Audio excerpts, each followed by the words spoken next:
Hi, I'm a painter and an artist. I was approached because of my body of work to participate in a film that had some people, I believe, that were acting in bad faith, plagiarizing some of my work.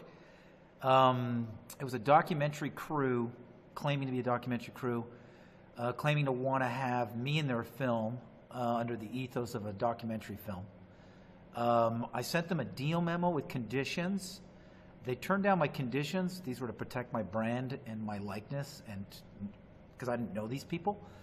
Anyways, the film is now on Amazon Prime. The film is now on Netflix. I'm having to deal with emails and all sorts of people.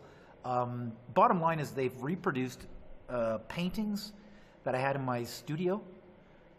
They're on Netflix right now, and I declined participation and any use of my work. And they're using they basically have my paintings.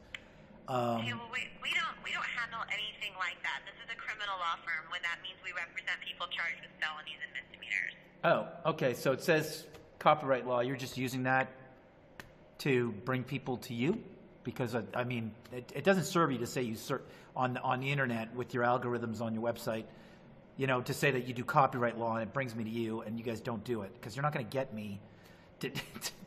It's like you're doing a different law. So I don't know why your algorithms are saying you do copyright law. You should fix that. Thank you.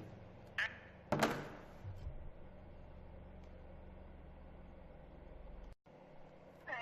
please state your name after the tone, and Google Voice will try to connect you. Mathpowerland, copyright violation.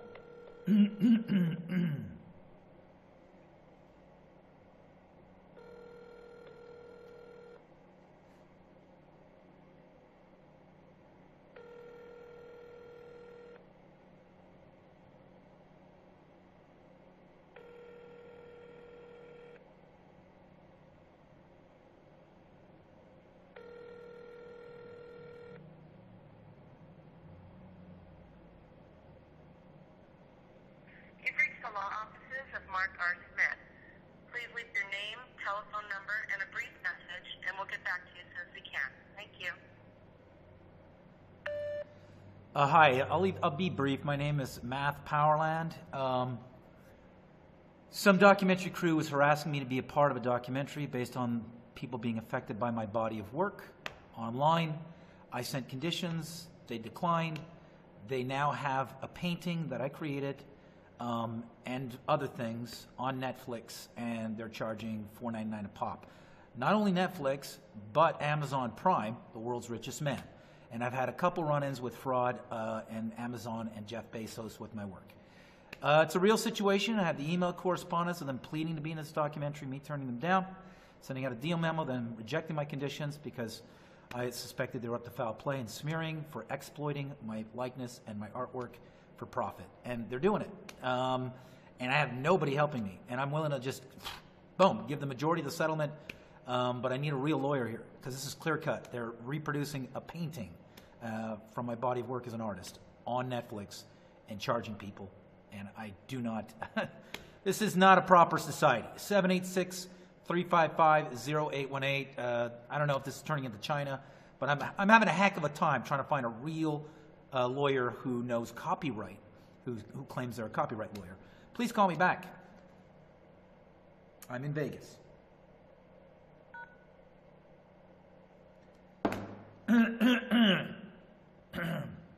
So, on that note, this is the painting.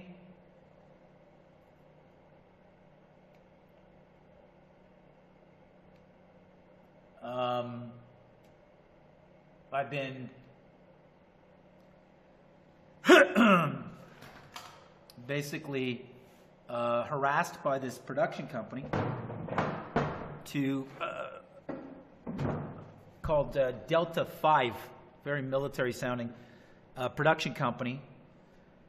I've been harassed by them for, well, quite a little over a year. I don't know who they are, but they were insistent on claiming they really wanted a sincere version, or me, to talk about my work. So I sent out conditions, I don't know them, to make sure that it wasn't some sort of hit piece on me that was going to take my artwork my comedy monologue, my expedition documentary across Antarctica that I've branded myself to push the globe over the edge by having a huge open, for the first time ever, mass civilian crossing and measurement of Antarctica, because nobody's ever done a north-south complete crossing with witnesses.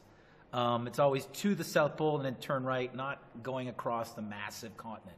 They say crossing, they insist on crossing on all these publicity stunts with one person or two people or no witnesses who they select can go on the path they choose, the treaty members or whatever slice nation that has a piece of the Treaty of Antarctica, and not an actual open civilian audit with video cameras 24/7 filming a race. So that's my expedition. So it's just to prove the globe, but with mass amounts of people to witness it is a globe by a north-south trek by foot and by boat, north-south across Antarctica to prove that the Earth does round up to be a globe from like South America to South Africa or Australia.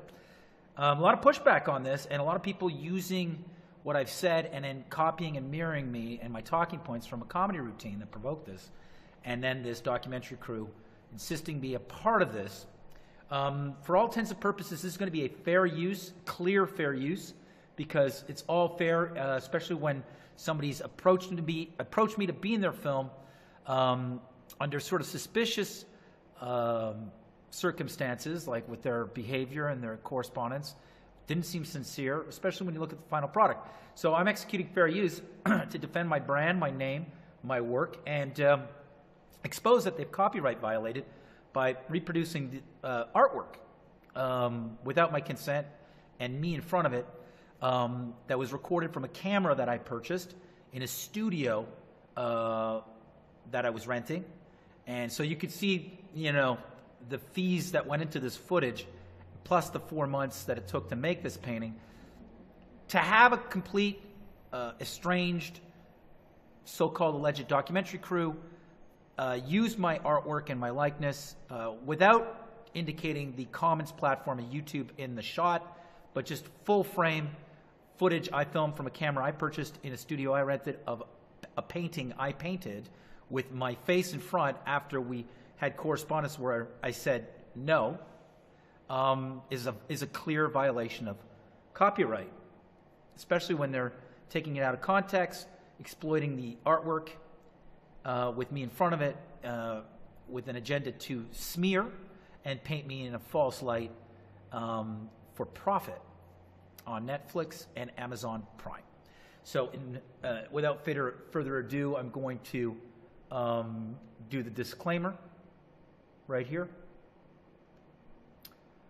Fair use. And if Carolyn Clark and Delta 5, that's their production company, want a research copyright disclaimer, fair use, and YouTube as well, because they basically claimed through community guidelines I was violating their copyright of a film that violates my copyright simply by putting the title behind the curve, free screening, and I never screened it. And they took down my live stream abilities, which prevents me from feeding myself and thriving and surviving and continuing in the flow of commerce in a free market society protected by copyright, UCC, Uniform Code, trade, First Amendment, and fair use. And I never even aired it. And so something's going on with YouTube and some sort of partnership or convenient sort of relationship where they take the cue from Delta 5 Productions to disband or block me from uploading live content on the topic. So fair use today, we're going to be talking about this YouTube violation of its own community guidelines with a false claim that I copyright violated a work that I never aired that actually is in copyright violation YouTube and Delta 5 Productions of this painting called Hands, created by me, mathpowerland LLC, care of Matthew Boylan, the legal family name. So here we go. we're going to do a fair screening of not just that, but we're going to do commentary on a property purchased by me, a screen where I'll be watching through fair use behind the curve, and I'll be stopping it and talking how the timeline narrative of them corresponding me by email and claiming what they claimed they were going to film, and how they absolutely needed the originator but did not want to abide by the condition that they show the origin of the flat earth phenomenon, which was a comedy monologue. I had to decline, because if you care about my view and me being the originator, I've cleverly triggered the entire world to audit globalism at its literal form. It's the image of a globe, through a comedy monologue that tests perception. And so this was not, they did not want to have this condition overarching the production value or the direction of their documentary, and yet claim they wanted to have the originator, and they were a documentary crew and wanted to cover how this started. So the fact that they didn't abide by that condition or didn't want to agree to that condition proved to me that they were misrepresenting themselves through email with an agenda to fit me into a narrative that would make me look out of context from being an entertainer who made a comedy routine simply that nobody's been able to debunk, and somehow triggered some Hollywood production company to wake up one morning and say, we're gonna take this guy out of context and not abide by his conditions and just paint him in the narrative that we want, where we've already chosen another central character that's going to represent his work or his monologue in a different package form, but still plagiarism nonetheless, to be debated whether it's copyright violation, as copyright does not necessarily protect ideas. But there are punchlines, there are words that I said on this channel, there are words I said in that routine that is coming now out of the mouth of characters like Mark Sargent, who are an alias owned by another potential alias, Joseph Reel, who bought the name, I believe he admits on record, I think in 2013 or 12, anyways, back then, before the flat earth even was even on the character Mark Sargent's radar, or this guy Joseph Reel, who back then was a vice president at Warner Brothers in charge of new media. That would be internet, web, applications, and now runs a company called Metatron, a very big company, and sponsors all sorts of events that were then created specifically as a crescendo scene in the movie that is violating my copyright. So it's very intricate, very elaborate, but this is clearly copyright violation. You can't just print up an image painted by an artist and then sell that image for $3.99, $4.99. And the reason why I bring that up is because they admit that the origin of the entire flat earth phenomenon, the documentary crew, and through email correspondence and on camera, is me. And the origin is a comedy routine.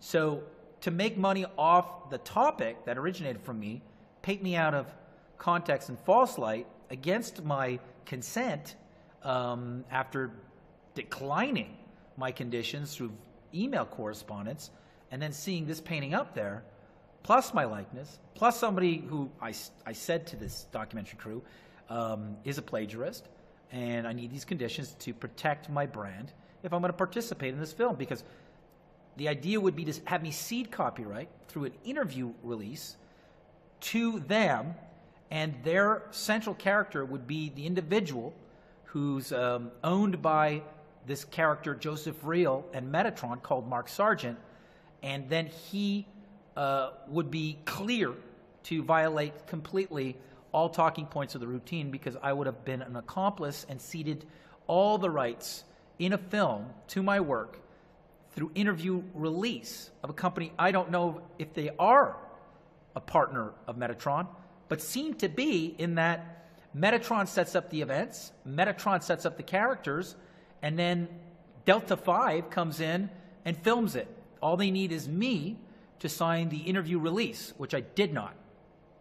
And then I've ceded copyright to every talking point that these people are plagiarizing because I'm in the same film as them.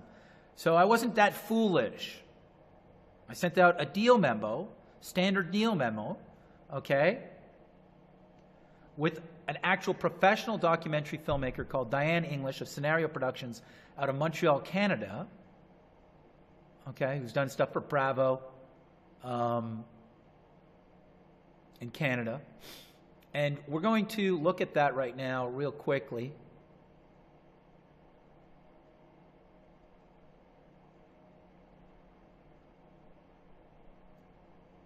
And we're going to look at the correspondence so everybody can understand why is a comedy routine had to be disciplined in this kind of strange manner. And by the way, if anybody knows where Delta V Productions, right, is based, please send that to mathpowerland@gmail.com. Even if it's a P.O. box, we can't seem to find anything. So, and just like the Flat Earth, I want to send out 1 million researchers on this because we want to get to the bottom of at what point this is some sort of, all these people are working together. And why? Why? Is a comedy routine that threatening? We're going to strip it right back down to this being a bratty little comedy routine that escaped on French TV and then on the web in English through Just for Laughs Festival, where the CEO has been pulled over by the Me Too movement for being a sexual predator and a rapist, by the way. The same CEO that was in charge of the festival, right, that I've accused of receiving leniency from the courts up in Canada for raping young women, underage women. He's now had to demote himself, or resign, because of the court battles for being a rapist. I'm trying to find that deal memo, and it's not showing up here. Hold on a second. Don't know why it's not. Things are disappearing, right? And it's kind of interesting how, like I've had a lot of people watching me over the years, how the computer is, it's almost like somebody's coming in and blocking us from doing stuff. Kind of like Comcast moving your cursor around. So it's not foreign. I mean, you could see your internet provider coming on your own laptop. Try to find this deal memo because we did download it.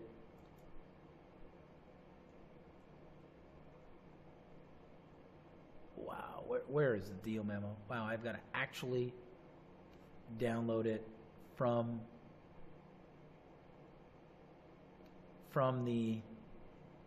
the web. Okay, so I think in the beginning here is I want to go back in time. So we're going to go back in time through the exhibit of the correspondence with Carolyn Clark, the producer here. Now, my car just blew up. It burst into flames going up the Sierras. It was a serious condition.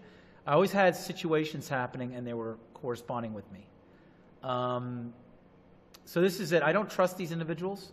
I don't know them, the ones that are using my work from this comedy monologue. They've turned it into an entire industry, a cult industry, subculture. This is certainly what we'd like to talk to you about. So they're painting this kind of, we want to talk to you about all this. We're sincere. So I'm talking about, information I'm getting from other people where we've, disclosed, we've uncovered that Mark Sargent is owned by a guy called Joseph Reel. Joseph Reel then admits it on that show by Patricia Steer, if that's her name, that he owns the label. Mark Sargent is a partner with Metatron. They're talking about their schedule here, when they're going to come, the 14th and the 15th. They're planning to go to the conference. I asked for their films they've done. So they have a relationship with Netflix. So they have like a green light. I don't know who rents their crap, but I'm the guy who started the Flat Earth. So if I'm in it, they could sell quite a bit of downloads, right? More than they are now, that's for sure. Especially if they would have just abided by the conditions so I could protect what my monologue is all about in this expedition. So there's their interview release, right? Already setting it up that I'm going to have other cameras there.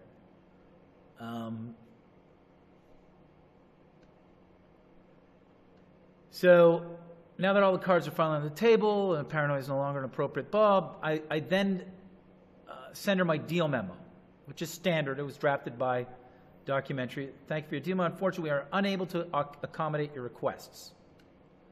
Okay? So here's the deal memo. Okay? Artists will collaborate with producers, which shall comprise creative content as part of the documentary, which shall comprise. See, I'm kind of going, who's this Hollywood crew? They're coming in and they want to talk about something that I triggered. Okay, well, you're kind of like, you're now going to make a profit off something I created. I want to know if you've already chosen a central character and I'm basically going to be second fiddle so that I'm ceding copyright by signing your interview release. So I ask for no less than 25% of on-camera time with my character and my work. This is how I'm going to find out if they've already chosen somebody else or if they're going to split me evenly with all these people I've accused of plagiarism. Because then I'm kind of, the interview release allows them to edit me any way they want. So this is a way for me to find out the intentions or if there's a hidden agenda that they're lying about. This portion of the documentary here, they could have said, hey, look, we can't do 25% for this, but we can do this condition, because there's several conditions here, right? So, human mind, these are talking points I want to talk about. The segment, although maybe, and this is rough. They could I told them, you could change it up, you could fine tune it. I mean, because it's serious. Like, you want to talk to the guy who started this, well, then let's go in. So the reason I want to talk about the perpetrators of the Globe conspiracy, Pope, royals, and the spiritual academia, CIA. Expedition to settle it once and for all. A complete double traverse with many teams to police the outcome and cannot be staged or faked. Shirt, photo or painting, live painting, completed design, fakes, and online warfare to drown out the expedition, a copyright violation. Yeah, I didn't read this. Like, the way she wrote it almost sounds like, because she drafted it, I just was so busy on so many fronts. Started as a comedy routine, French and English shown, and started against players securing. These are the points. Story of Columbus versus a canoe across the Bering Strait from Russia to Alaska. These are all the points. Authorship of the segment and the capacity of author, both written and verbally by the artist. The artist retains sole ownership and credit for his material. This is to include his point of view, thesis, and all is spoken. And I'm doing all of this to make sure that if this is a hit piece, at least this is going to be transmitted in the hit piece. These are both sides of the documentary. You could say, oh, well, it's propaganda. It's like, it doesn't matter. You can edit it whatever way you want, but these things are going to be in there somehow. So I'm going to sign your interview release as long as these talking points are mentioned. You can edit it like I'm crazy, but these talking points are going to be in there, right? Another one, the mathpowerland story, from painting or photograph to current. That would be the stand-up routine. And an expedition to settle it once for all. Complete double traverse with many teams to police the outcome. Cannot be staged fake. 1.347. And it's every talking point that I'm about. And they want me in their documentary film. So it's like, this is what I'm about. Do you want to film me like taking a crap, making a ham sandwich? That's fine. But in order to get that goofy footage, these talking points have to be in your film. Right? So even if you have a film where it's like, we're going to try to make him look like a goof. It's like, well, the conditions are you have to have these talking points as well. And then it's up to you to edit them to still make me look like a goof and I'm crazy. As you can see, they turned those down.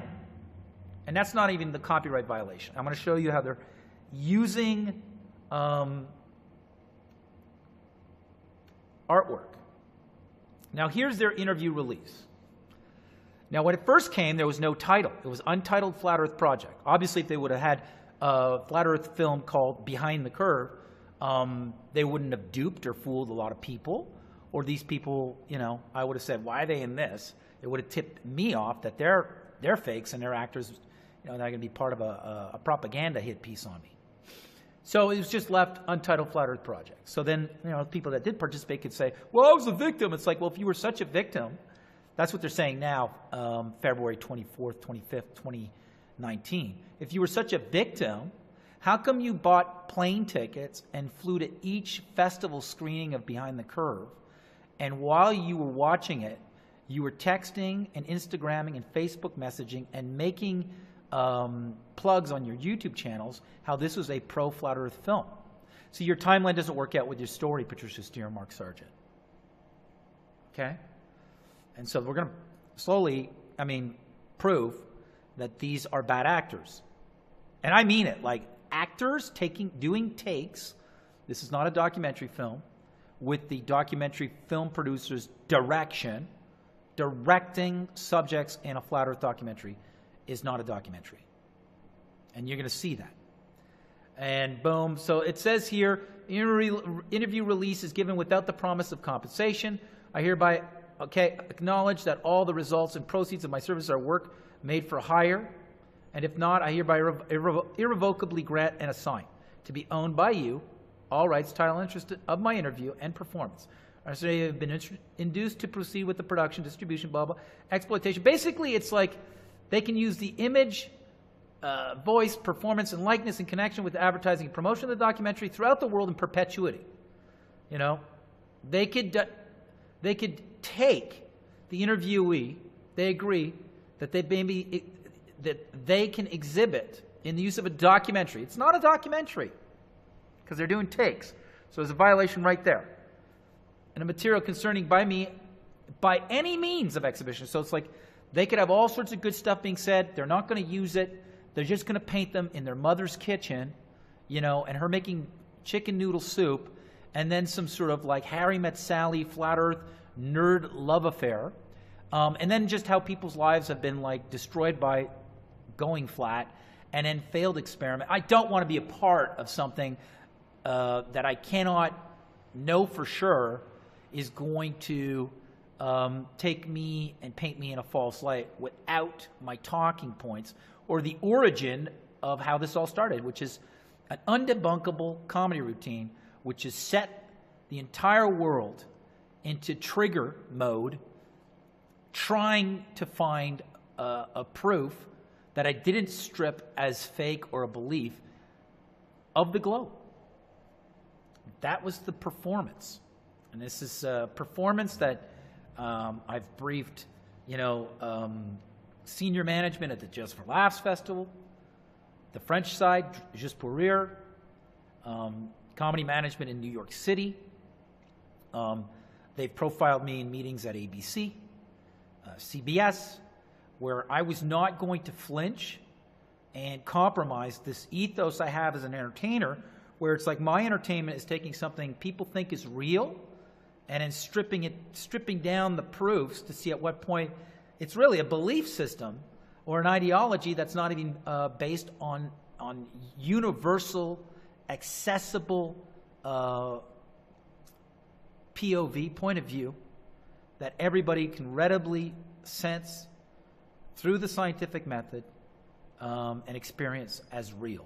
You can't experience the globe as real. It's an image. You've never been to space. You can't experience gravity, or if an object is large enough, it will attract another large object the size of the Earth. You can't see that two big objects attracted to each other that are Earth size because you're on Earth. I mean, it's all, you can't experience it. It's all equations that are glued together by images that are actually paintings painted by people like me. And this was one of the main triggers right here, is this question, photo, okay, or painting. And this image is been reproduced as unauthorized reproduction in film format, being sold for $4.99. You don't do that to artwork. That's a no-no. It's a big effing no-no. And it's been keeping me up at night. It's put strain on my personal relationships, my marriage. It's smearing my artwork, taking it out of context. And that's the exact reason why I sent out the deal memo with those conditions, to find out if this production was truly a documentary or some sort of film production under the disguise of a documentary, hell-bent on having me cede copyright to these characters I've accused of plagiarism and have complete access and rights to edit me in any manner they wish, out of context, with an agenda to smear me, not bring up an expedition, not bring up how it started, not show this shirt, which triggered the world, because it's a shirt I painted, you think is a photo, and for profit. That's my fair use presentation and pretext for showing Behind the Curve today by Delta 5 Productions, while I do commentary in fair use assessment and analysis of a film that has violated this copyright. Okay? And we're going to do that one more time so everybody can be clear on this. Right?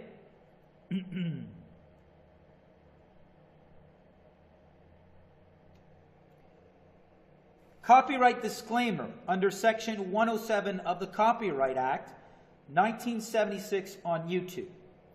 I've seen this and wondering, would it be fair use if I'd done a reaction to another YouTube video, non-profited, and gave credit? Would that be fair use? Copyright disclaimer under Section 107 of the Copyright Act, allowance is made for fair use for purpose such as criticism, comment, news, reporting, teaching, scholarship, and research. Fair use is a use permitted by copyright statute that might otherwise be infringing. Non-profit, educational, or personal use tips the balance in favor of use, of fair use. Now, I made my case, and then I showed it. And this artwork is the subject of a film that has violated copyright insofar as they've sent correspondence. I sent conditions. They said, no, we don't agree to them. I said, I'm not participating, and they did it anyways. And they do not show the YouTube window frame with like the drop-down menus of videos and the title where they could say they were filming a commons platform. It's a straight shot, the shot I filmed from a camera I purchased in a studio I was renting of a painting I was painting and spent 4 months on and used as decor and data and visual candy to fit a narrative that smears me for profit. It's a copyright violation in the most virulent form of violation, where it's an IP rape because they use the artist's work and they're selling it out of the moral universe and original intention behind the creation of the original work. They've altered it, they've tampered with it, and they're exploiting it for profit. Under copyright law, especially with the paper trail of correspondence, it's illegal. Behind the Curve is illegal. And so any claim that I'm copyright violating when I'm using fair use on a film that's in copyright violation of this artwork will be noted. YouTube is on notice right now through this video. This is a service notice to YouTube to cease and desist any collusion or partnership, acquiescing, aiding and abetting these false accusations that this film here right now, any false accusation by Delta 5 Productions or Caroline Clark or Daniel Clark, that this video right now, this presentation right now, is somehow a copyright violation of their work called Behind the Curve. So YouTube and Google, this video, let it serve as a service of notice that you are on notice, okay, that you may be aiding and abetting a copyright violator in their false accusation that I'm copyright violating their film, which uses my likeness and my work after a correspondence of emails between me and the producers stating, I will not participate and you cannot use my work because you're not abiding these conditions. So this is a service notice to YouTube, because YouTube took down our live streaming privileges. So I'm sorry this is tedious and technical, because I'm also going to be showing it to several lawyers. And I'm also going to be using it as proof that I'm being harassed. So then that's a whole other case, psychological harassment. That was the and smear, defamation, character assassination, totally out of context. The conditions were so that I wouldn't participate in something like that. It would be an objective, this is what I represent, as a political scientist, a hyperrealist painter, and a performer who brought this to the comedy stage with the intention that it would force people to really look at true form, what proof they have that the earth is a globe. And that's where the comedy begins. And it was all part of a project, an event, a huge event that was being scripted after that routine on the NASA channel, the NASA canal, on YouTube, which would then push an expedition film, which literally pushes the globe over the edge. You know, pushing the globe over the edge. That was the expedition film.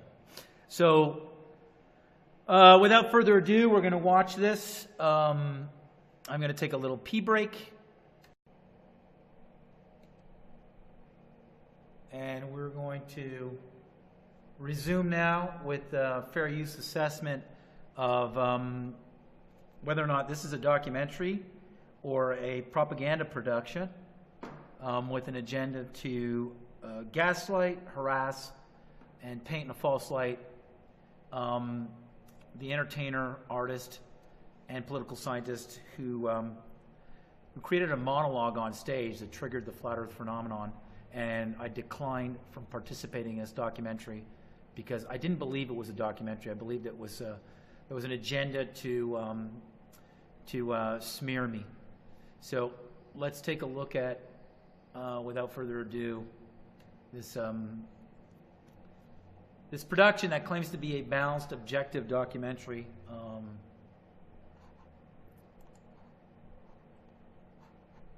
That violates the artwork behind here. As Delta Vibe Productions.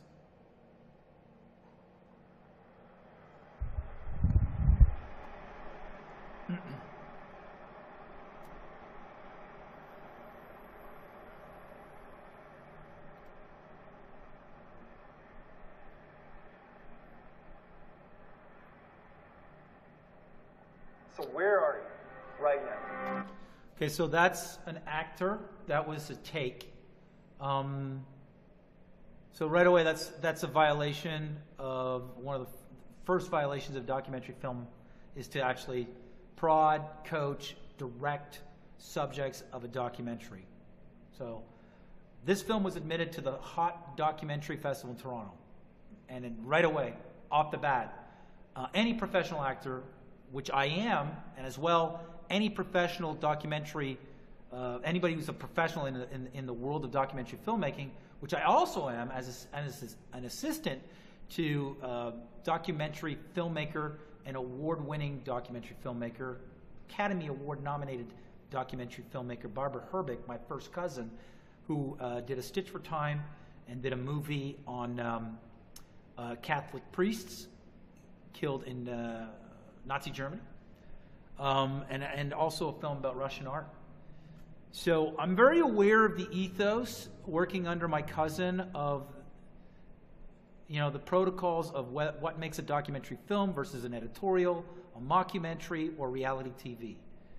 Very well versed. And this, if this is a documentary film, then we've lost our footing with the art of documentary filmmaking, because that was a take. And I could say that as a professional actor. You think you're in a globe spinning at 1,000 miles an hour. That globe is spinning around the sun at 60,000 plus miles an hour. Again, we see cartoon imagery, which was like, I'm not saying this is plagiarism, but on a separate note, It's funny how there's going to be the use of cartoon imagery without ever stating that tenet from my monologue, that the globe is backed by imagery that is painted and is animation and CGI. No real video or camera footage, except that one alleged photo from the Apollo mission from the moon. But we haven't been back since. Solar system is flying sideways through the galaxy at 500,000 miles an hour, and that galaxy is going through the rest of the universe at millions of miles an hour, and you feel nothing. In reality, you are actually in a giant planetarium / terrarium / soundstage / Hollywood backlot that is so big that you and everyone you know and everyone you've ever known never figured it out.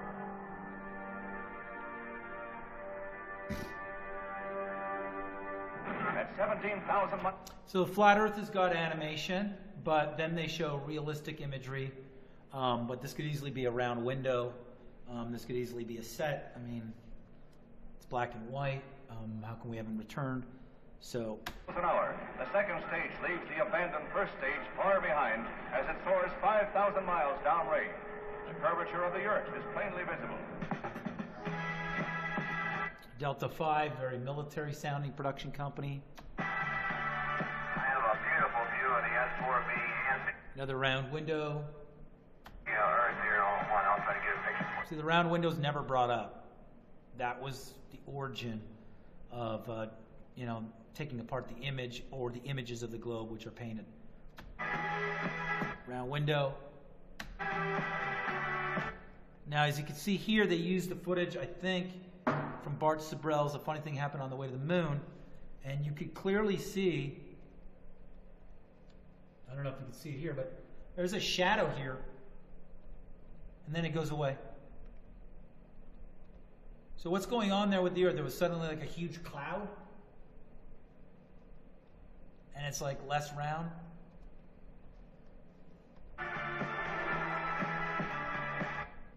More of a round window. You know, this is the plastic or the glass. Our planet is beautiful. It's not really a planet. So this is the use of YouTube's as a commons public format. So this they could probably get away with because YouTube is a commons platform, meaning it claims to not be a producer of content. We're going to build a case here that there's a conflict of interest between YouTube Prime or YouTube Red and the fact that it's also claimed to be a commons platform, which is public. That's basically like the phone companies. They're communication companies where they plug you in the wall and they don't go, well, we're not going to allow you to produce a conversation with your wife because of what you said about Venezuela last night. That's where phone companies start becoming producers of content on their platform and not commons. Commons is like, doesn't matter what you say, we can listen to it, but we're not going to block you from talking to your wife or other people about whatever opinions you have. It's not to say they're not going to like show up, park behind your building or across the street from your house because you said something, but they're not going to block you. The minute they start blocking and deciding what content's on their platform, they're no longer covered by the FCC as a commons platform, like phone companies. So we're going to watch some more. So this is what they did. Here they can use him because he's on YouTube. It's a great big plane. A strange message or words Google flat Earth were carved in Mount Rubidoux. How would you feel if this is absolutely... So they've been rolling back that. So it's been 4 million. That's funny because like 3 years ago, total search results was like 8 million. And then every 6 months, it's like rolled back down to 4 or 7 million. So Google is got skin in the game in kind of engineering a narrative or holding back the spread of this, or at least the cosmetic appearance of how big it's getting, because we've been screen capping view counts that are higher than this 2-3 years ago. And I have those screen caps. And those screen caps are legal. Any screen cap is legal. So if you see something and you want to document how it's going to change in time, you screen cap it. It's legally admissible. It's a screen capture of the date, time, by file of something that was on the web. You hot chills. Home space. Flat Earth theory is... Now, he would have a case, and he's very upset, this gentleman, Dell. And Dell, if you're listening,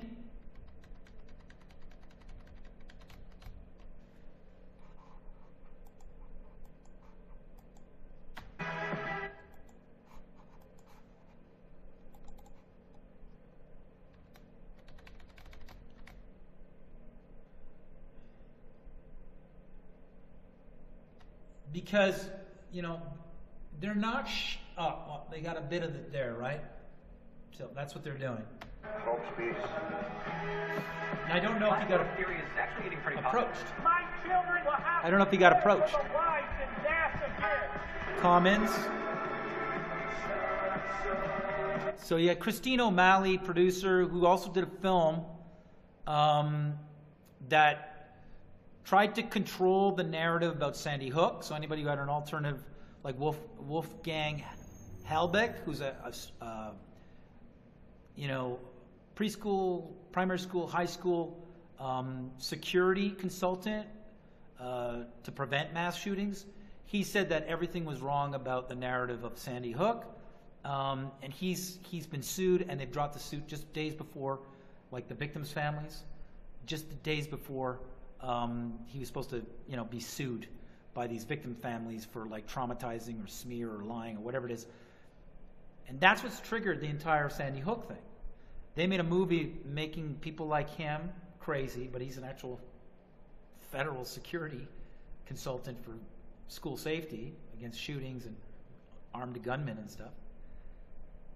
And they made another movie that would protect the propaganda of global warming amidst the people who say it isn't warming. So that's the kind of productions that Christine O'Malley's involved in. And she's behind the curve and behind Delta 5 Productions.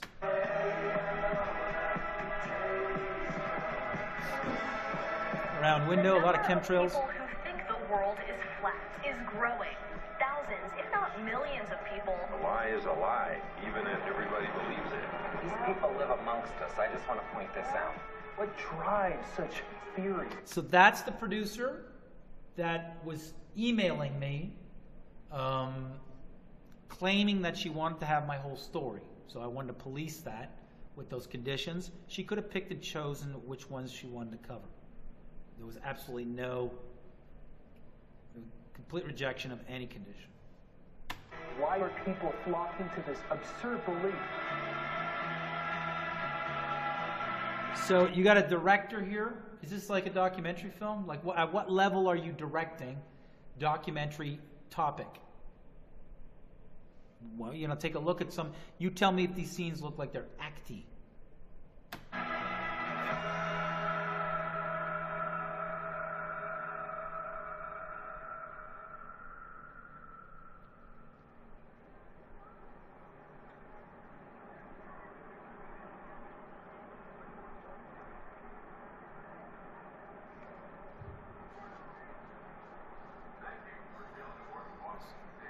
This is where Mark Sargent lives. Everybody's been fed, so now we got, where's the silly chicken? Right there. Oh, having one of Mark's favorites. We're having iced applesauce with our, I mean, it was one of my favorites when I was young. well, So for me, as a guy who studied Meisner technique, trained as a professional actor, what he's doing right there is kind of like substitution of self-consciousness, or the director is relying on that. So it looks like a real human that's self-conscious of the scene. I'm reading through this as he's aware, maybe his mom isn't aware of what's going on here. But there seems to be a certain level where he's playing into the director's narrative of how the director's choosing to produce Flat Earth. And the indication of this is the correspondence emails right up to, I'd say November 2017. and the time it takes to do cell animation. When I say up to November, to be in their film. And then the conference, and then boom, in January, it's already at the Toronto Hot Dogs Festival. So they had about a month and a half to edit all the footage. So where did you get time to do cell animation after you collected all your footage? This is indicative that they already had a narrative that they were hired to do about the flat earth. Therefore, this is not an objective documentary. This is an editorial. And not only is it an editorial, I see scenes here where these subjects are being coached like they're doing takes, and they're actors acting invisibly amidst real people like their mother, which is kind of shameful. All right, so what do we have? We're having chicken noodle soup, iced applesauce, and some rolls. Homemade rolls? Homemade rolls and homemade jam. He's spoiled. I don't deserve you. Okay, here we go. So Mark called and said that he was a member of the Flat Earth Society. Yep. So the Flat Earth Society is like the go-to for Hollywood or MSM. So it's like they need to control the narrative so people don't start inquiring about Antarctica, doing a mass expedition to just finally like, let's just do a ground crossing of Antarctica and we'll prove it's a ball. That's all human beings have to do. They'll never bring that up to Flat Earth Society. They'll try to dismiss it. They'll try to make it look crazy. They want to just confine you to the amount of continental land masses you see on a globe, but on a disk. And the disk itself ends up being as much academic poppycock as the suppositions and assumptions of the globe, in that there's an ice wall, like there's gravity, holding everything to the Earth. There's an ice wall holding everything in. It's a disk. I think he even brings up gravity. It's like, why do you need gravity if it's geocentric? So this guy is basically the new face of the Flat Earth Society. He admits it right here. And in this film, while he's producing it, he said he has nothing to do with it online per se, and we've called him out on that. Here he is basically last year in 2017, way after 2015. He's basically saying he's a card-carrying member of that society, which has always been the go-to for MSM to dismiss extended geography, flat plane. Like there's just more continents and solar circuits rotating around geomagnetic ponds that have continental land masses that huddle around magnetite meteors that are magnetic poles, like the magnetic North Pole, and the continents that huddle around it with the solar circuit going around and spiral around our area of known Earth. You can get biblical with that, and even the Bible corroborates when they're kicked out of the garden, Cain heads to Nod where he finds a wife. So there's other humans in other land areas. Merovitia, Aaron, ancient Aaron, Vedic, even old Turkish maps, over 1,000 years old, show like tropical landscape in Antarctica. Coastlines are mapped out like today's maps of the coastlines of Antarctica. Things match up. How did they know what was going on? How much has been known by the brass royals and elites of Centrial that run your banks now and your empire? So that's being hidden from the public. You could look at a paranoid sort of security perimeter called Antarctic Treaty Project, and now you just can't go there. So this guy's feeding the narrative of the old flat earth controlled opposition, or let's cover that gate with the Flat Earth Society. And here he is. He's claiming he's a member of that. And I said, oh, Mark, what are you on to now? How do you know it's a globe? Well, it's because you saw this. It's not like you've been up there in your Jetsons car. Nobody's got a spaceship. You've been looking. So this looks a little acty, like they did takes. They could play like he's a real person that's self-conscious. I don't see it like that. I see it, the bad acting and the actiness is playing into your suspension of disbelief. It's a real person who's self-conscious and looks stupid on camera. This topic here is from the NASA channel. It's from the character that I created that's pushing for an expedition film across Antarctica. So this is a talking point number one, but we're heading towards the main copyright violation. That's undoubtedly a reproduction, a print in the millions on Netflix of this painting in a shot that I produced that they're using without my consent. But we'll move forward. So, mind the peanut gallery, it's fair use. Just for 30 years, yeah, you throw that away. This is the domed version of the flat Earth model. The South Pole, it's like a 200-foot wall of ice, straight up, Game of... No one knows that unless we do an expedition. Thrones style. So he just did a plug. He said Truman Show, now Game of Thrones. So this documentary seems to be like a ticker tape parade of ads for Hollywood films. And the sun and the moon are just lights in the sky. I love movies, always have. And so I try to compare it to The Truman Show. Okay, so here is the use of a Hollywood film called The Truman Show, starring Jim Carrey. Did they pay rights for that? What I'm getting at is, like, you sent an interview release for me to hand over and cede my copyright to people I'm accusing of plagiarism, and you say we won't pay you your per diem, but you're going to make millions off the topic my monologue generated, and you're going to have plagiarists in it, people I've accused of plagiarists that I don't even think are real, legitimate, authentic people. They've been put in by a production company, covert production company, where one's going to create event and content for another production company to do this documentary, and then associate it with the Flat Earth Society. So the comedy monologue looks crazy, or it's never brought up, or the individual who started this entire topic of conversation and the phenomenon is painted in a false light. And did you pay for this, Carolyn Clark? Because it seems you already have a narrative established which kind of contradicts that you're doing a documentary film, especially when we get to the cell animation and the time it takes to do cell animation. And we'll be subpoenaing the people who did your cartoons.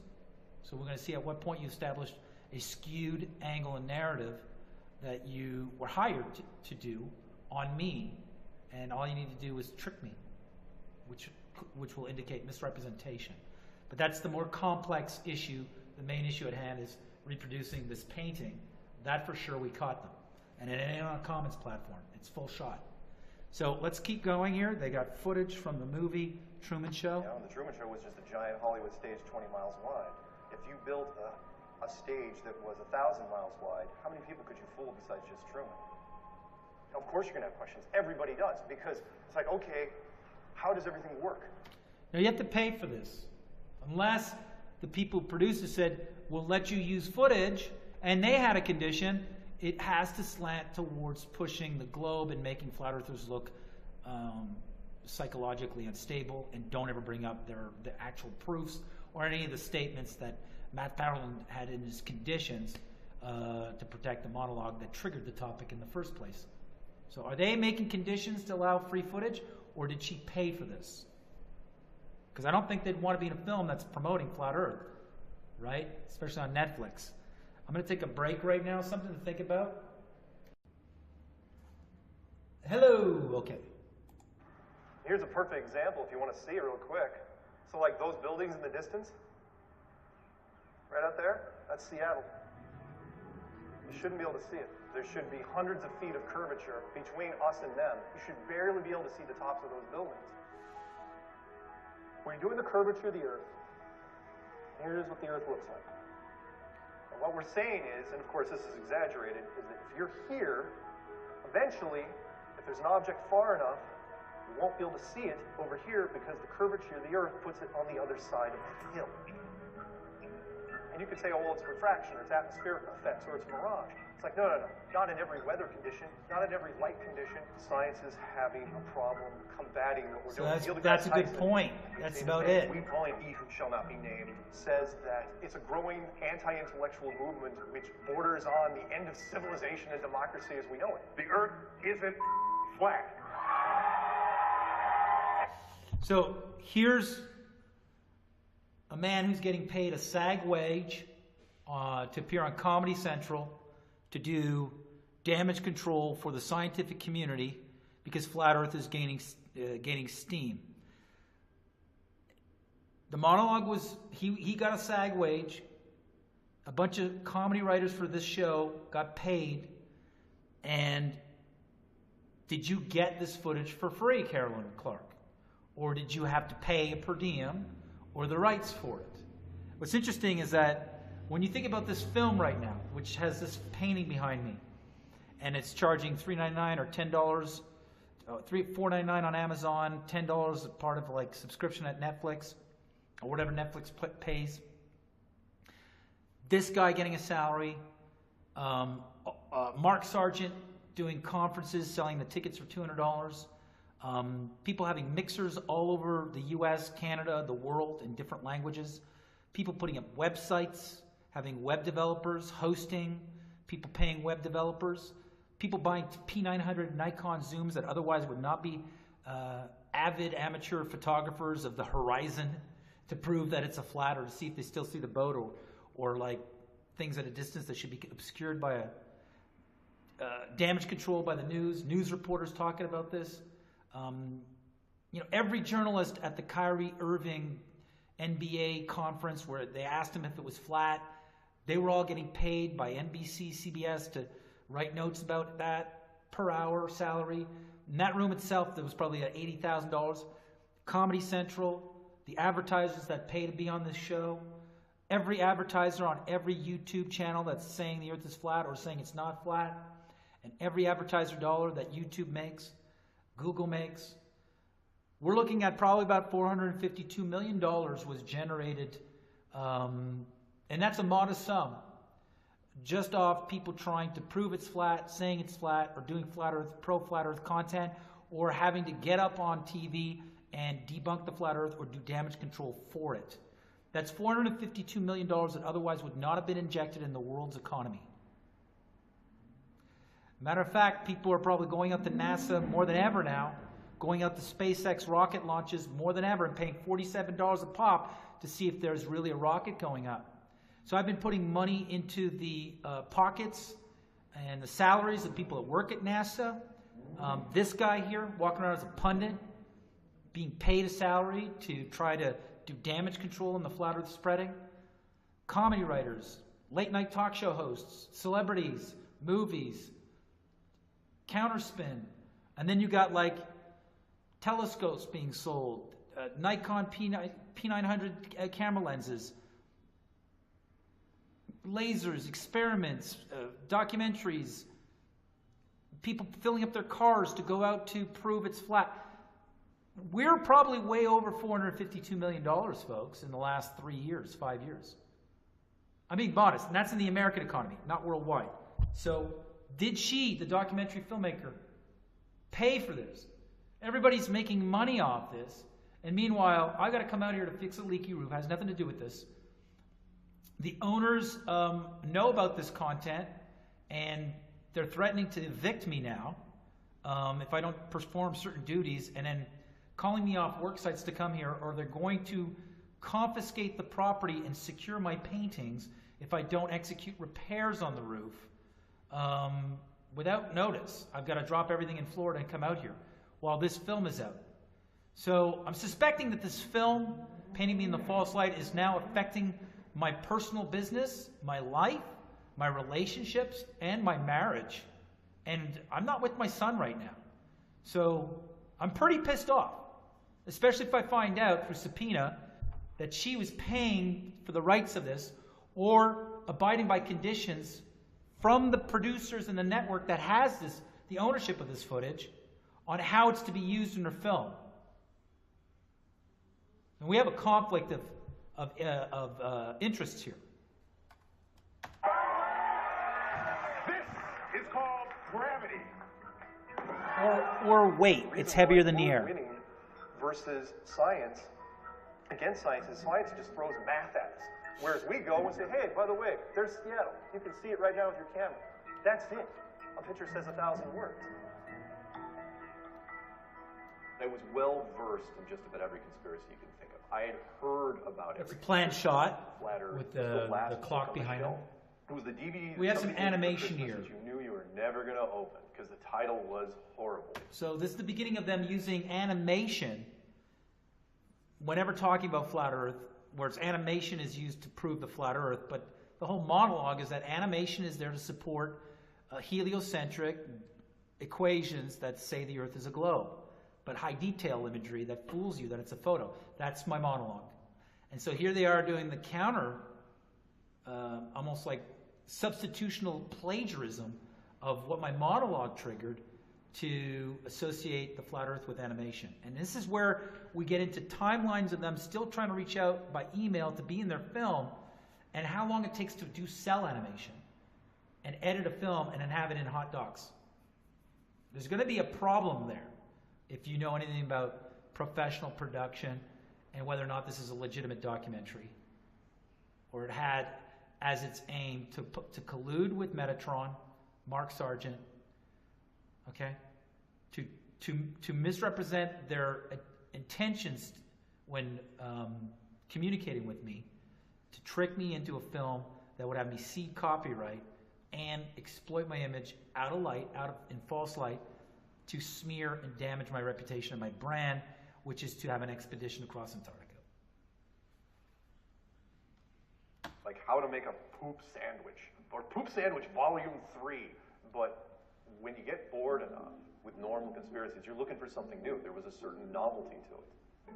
I do think that he gets a little off on some of the conspiracies. I don't think that everything is a conspiracy. Mom's always doing the whole glass half full, and I'll go on and say, well, the glass is probably controlled by some sort of sinister group. There was a German video, the guy was talking about flight paths in the southern hemisphere, how they didn't make sense. Okay, so I said that if it's flat, then all the flights have to hub through the north. They do. And I showed maps of that. So when he says some German guy, the German guy, Cesar, is using my talking point, and he's using now him to now plagiarize me via this person.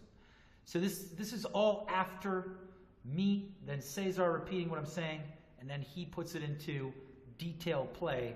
But the maps are there. You could, if you want to go to like Europe and you want to go to Polynesia, everything is hubbing through the north. That's a talking point from a copyright work on my YouTube channel that is triggered from the monologue as a comedian that I put out there, and the channel and its content is there to push an expedition. So he's using always some other indirect plagiarist or copy or mirror of my work to plagiarize or be the central character of this film. And they tried to rope me into cede copyright completely. And it didn't work. And now they're in copyright violation of this painting. You'll see it coming up. Then I stumbled across a video by Mathpowerland, and he was the contract artist for NASA. I guess this is a photo of the Hubble telescope taking a picture of itself. Unbelievable. Unbelievable. And at a high-level NASA party out in the Hamptons, they told him the GPS system doesn't work out in Antarctica because the world's flat. They all said that. And my superior had quite a weird smirk on his face. He was watching me to see how I would take all this. This. So then they associate me with this. I never assumed any shape or model. Just let's push this globe right over the edge of Antarctica with an expedition, mass civilian expedition, not one guy in photos of one guy they choose and they tell him where to go. That's it. And so then this film comes out after that, after the channel, after the monologue, after the channel, after me using the channel to bring this expedition. This interrupts my work and my brand to smear me and attempted through production to have me cede copyright by an interview release form, which the agenda was to have me second fiddle this guy. I didn't fall for it. So they had to change plans with their narrative and then paint me as a paranoid psycho and these guys as unstable as a result of me. So it's like they all lent themselves out to this production, and none of them had conditions to be in it so they could protect their own brand if they claimed to be real researchers, which is interesting. So this is what it is. What do you think your first reaction is going to be? That's not what it is. BS. No way. If you don't make fun of this the first time you see it, there's probably something wrong with you. I became a flat earther because I tried to debunk flat earth. Everybody that becomes a flat earther does the same thing. They say it's a stupid idea, I'm going to debunk flat earth, and then they get sucked in like La Brea tar pits. when it came to this, I looked at it for literally 9 months before I finally turned around. The Jerry Maguire moment that I had, I remember the date, I remember the time, it was February 10th, 2015, 3 o'clock in the morning, 3:30 in the morning to be exact. And I woke up and I said, this is now going to flip. Once I had my arguments down, I made the series of videos. I tried to be as rational as possible. I did a lot of editing, and I made connections to dots that no one had done before. This is a Reader's Digest version containing many of the interesting parts of the Flat Earth theory. The first question is invariably, is this a joke? Because it's a joke, right? And that's where we start, because it's one of our two basic childhood facts. 1 + 1 = 2, and the Earth is a globe. When I put the clues out, I partially thought that this whole thing was going to crash and burn. Because I thought some guy with a master's in astrophysics or astronomy was going to call me up and say, you forgot to do this math, you forgot to carry the 2. And that's it, you screwed it up, you can shut down your channel now and everyone can go home. The first part of the clue is the utter lack of non-stop flights from anywhere in this southern hemisphere, or in the flat Earth model, the land masses closest to the outer ring. So I spend day after day looking at the Plane Finder global map. I need to watch a few as they cross either the South Pacific or Indian Oceans. For the first 30, 45 days, I was just holding my breath. I wait for an ocean plane. And I wait, and I wait, and I wait some more. Hours pass, days pass, and no red planes to entertain me. And before I even got the first 5 clues out, people started responding to me. Someone said, I want to talk to you about this. In fact, it was a debunker site, a small-time debunker. We went into it, and then he started reviewing the clues, and next thing you know, he was on my side, and then another podcast picked up on him, and then it just started leapfrogging. And we had Mark Sargent. Your organization was amazing. Hi, Mark Sargent. Hi. Who better to bring on than our very up-and-coming? So basically, here he is like manufacturing the narrative that suddenly everything took off. Well, here's the situation. He's a no-name, and after every video that I was talking about, you could say it's the algorithms, well, he was the only one on the net, but he was being recommended. I was on my own channel watching my own videos, and when they would finish, he would suddenly automatically play. So there were some algorithms that were being used in favor of him by Google. So when I said last week, it was the end of, it was like last week, as in around the 15th of February, that I was going to do a free screening of Behind the Curve on a clone channel, or there was going to be a free screening. It was a litmus test to see at what point YouTube is harassing or working with this production. Because I just put the title up as a YouTube video, set the timer, set the reminder for all my subscribers that this free screening of Behind the Curve was going to happen. Within 2 hours and only 200 people on the chat, Delta 5 Productions made a copyright claim on 2 YouTube channels. One saying it was going to play on this other channel. There was no copyright violation. Clickbait happens all the time. These characters have Behind the Curve in their YouTube titles all the time. For the last, year, they've been promoting this film before it came out on Netflix. And I put it in my title. I never aired the film. And Delta 5 Productions somehow gets wind of it out of only 200 people being in the chat before it was aired. And they panic, make a strike. I see it's Delta 5 Productions. Who warned them? Well, this film, has been sent to me by this person, the person claiming to be Mark Sargent, whatever his name is. This person here, is claiming that he sent me the film by email. And so the film that's playing right now was sent by this person here. So we can do a digital trail if we need to. This person sent me the file that's playing right now on this computer. So he could be an invisible producer in this whole thing. It's to be determined. So a producer of this, or a person plagiarizing my work that's in this, that wouldn't cede copyright to the producers of this film to be on camera in this film next to, sent me this film. You follow? Quick rising star, Mark Sargent. Now I go into chat rooms and people freeze. Our sergeant's here? Oh my god, just be normal, be cool. I didn't want to wake up and do this. It was something that just seemed to happen. I didn't choose Flat Earth. Flat Earth chose me. So I spend day after day looking at the plane finder global map. I need to watch a few as they cross either the South Pacific or Indian Oceans. I wait for an ocean plane. I first heard of people thinking that the Earth was flat, in elementary school, but in the context of history.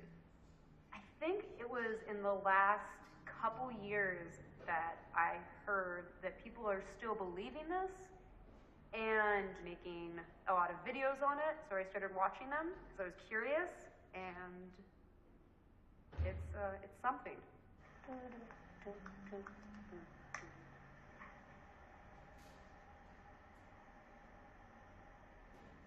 Oh, what's this guy doing? Seems to be going south. Where are you going, buddy? Where are you going, friend? Yeah, where's that coming from, if not the Southern Hemisphere? This is a very easy test to perform. I'm not sure when I first heard about flat earthers. It's probably about 5 years or so ago. Probably on the internet, I'm sure. I saw an article maybe 6 months ago. I found it fascinating, right? Because I'm like, if these people can pull it off, they're probably really, really smart. First time I ever heard about flat earthers was, I think, when I was in space last, and I saw the stuff on social media. I can't believe I'm talking about this. Okay, did Carolyn Clark pay Scott Kelly to be in the film, in that interview? Did they pay to have that footage released? Did he say, okay, you're doing a flat earth documentary, I'll let you use it as long as you're not trying to prove the earth is flat, or it's like you're making fun of these people. And it's like, okay, use it for free. So it's like, when conditions like that are being negotiated in order to have stock footage from other owners, but the person who triggered the topic worldwide, the producers don't even negotiate any of the conditions, it's not a documentary film. You follow? It's a film that it's a form of harassing an artist and publicly shaming and defaming him by painting him in false light. How do flat earth conspiracy theories make you feel, Leo?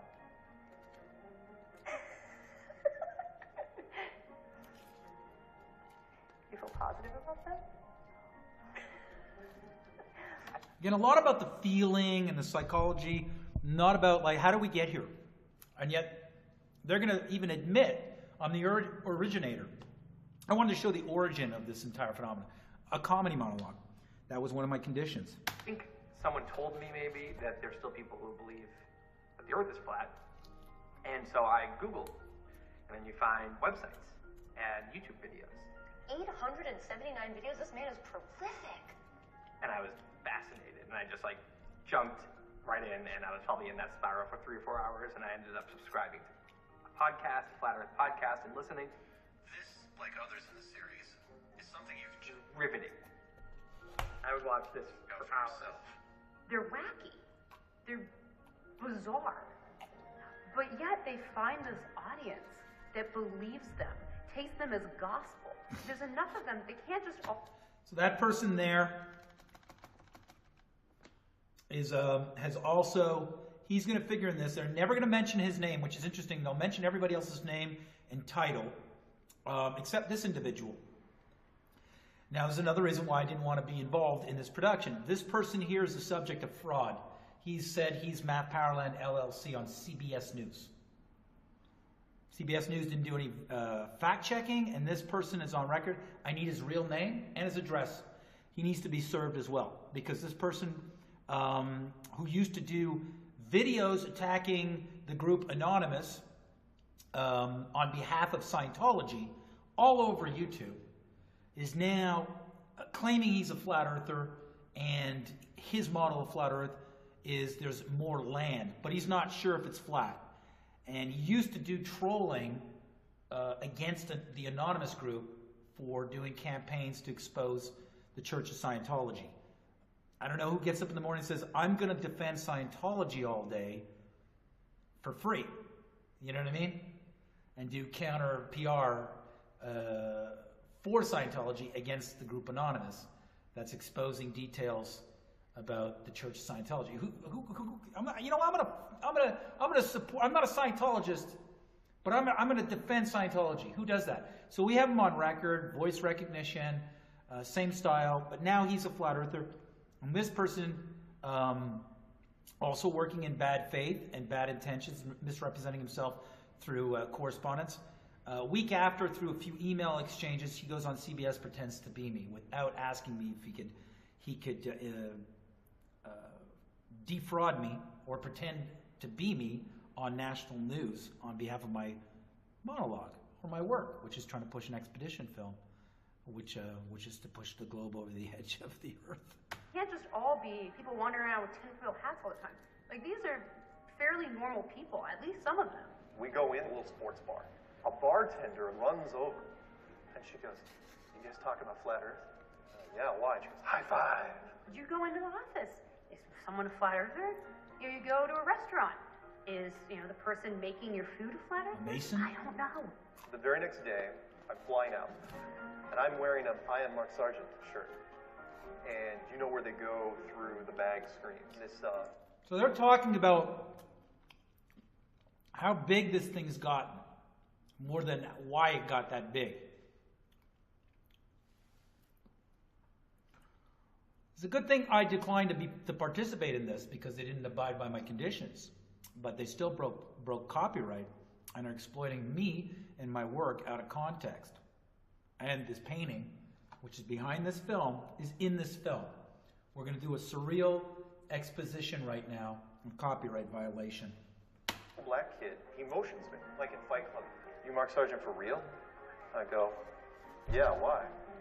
He goes, "I'm not kidding you." He winks at me and he goes, "That's my name too."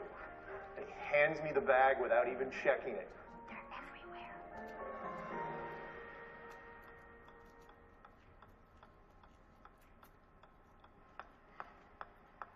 Alabama, Alaska, Arizona, Arkansas, California, Colorado, Connecticut, Delaware, Florida, Georgia, Hawaii, Iowa, Illinois, Indiana, Iowa, Kansas, Kentucky, Louisiana, Maryland, 5.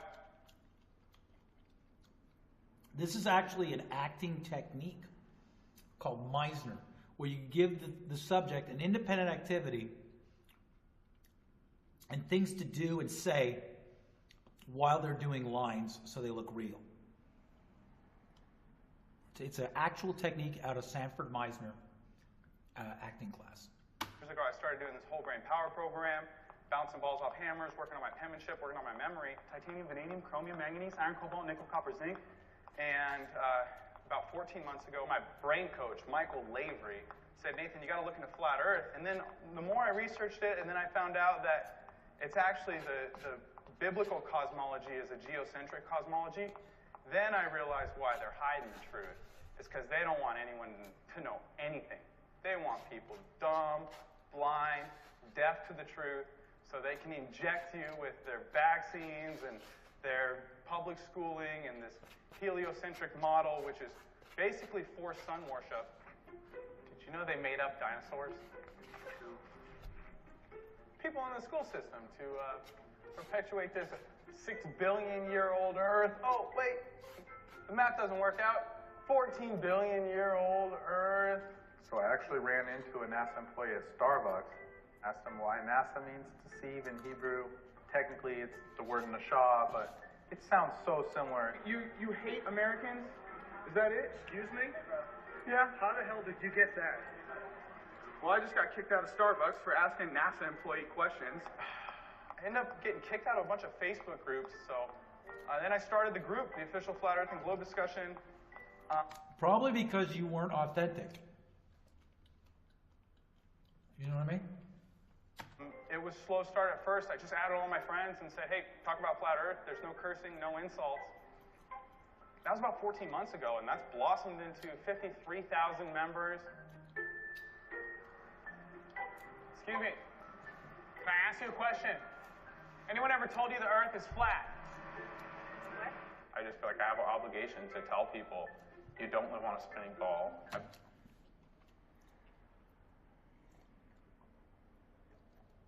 If you're going around harassing people, you're not really like enlightening them or having them think critically about anything. And so it's almost like this person was sent out in public to just go around annoying people. Telling him for years you didn't come from monkeys. Isn't that crazy? Yeah, I run the largest Flat Earth group in the world. We're actually filming a doc. Actually, the whole Flat Earth group in the world is from my monologue. Documentary about it, so that's how it's done right there. Well, here's some flat. He goes, I'm irrelevant, this guy. You know, like, I control this thing now. This guy's like full on, like, sociopath, egotist. And you tell me if he portrays the scientific method to have a final crossing of Antarctica. Well, the only scientific method human beings can apply to, you know, come up around and then prove it's a globe. But not just one guy or two guys that are ex-military, or they choose and they go to an area they're told to and turn right. Many nations have to be involved here. It's a world peace project. Music?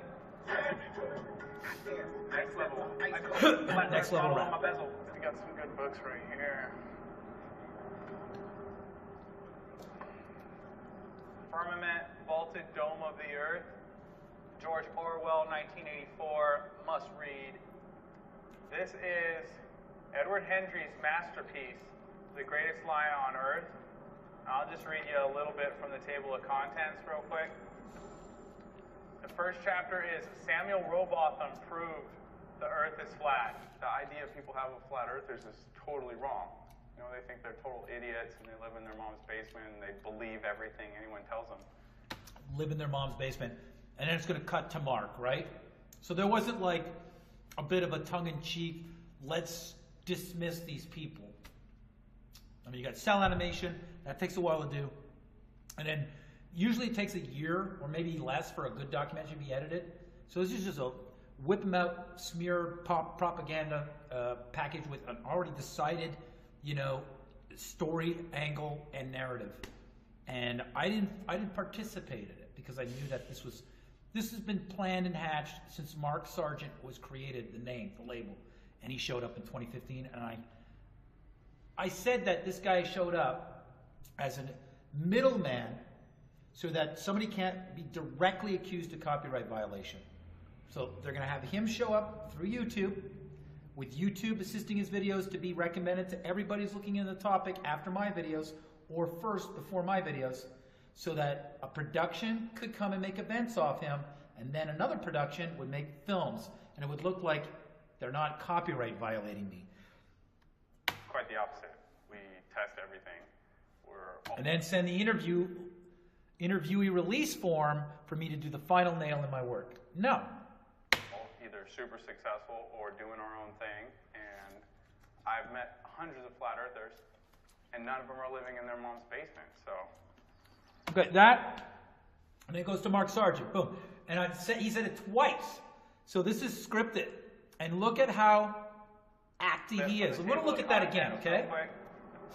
This is not a... First chapter is Samuel Rowbotham. He's an actor, this guy. I know actors. The Earth is flat. The idea people have of flat earthers is totally wrong. You know, they think they're total idiots and they live in their mom's basement and they...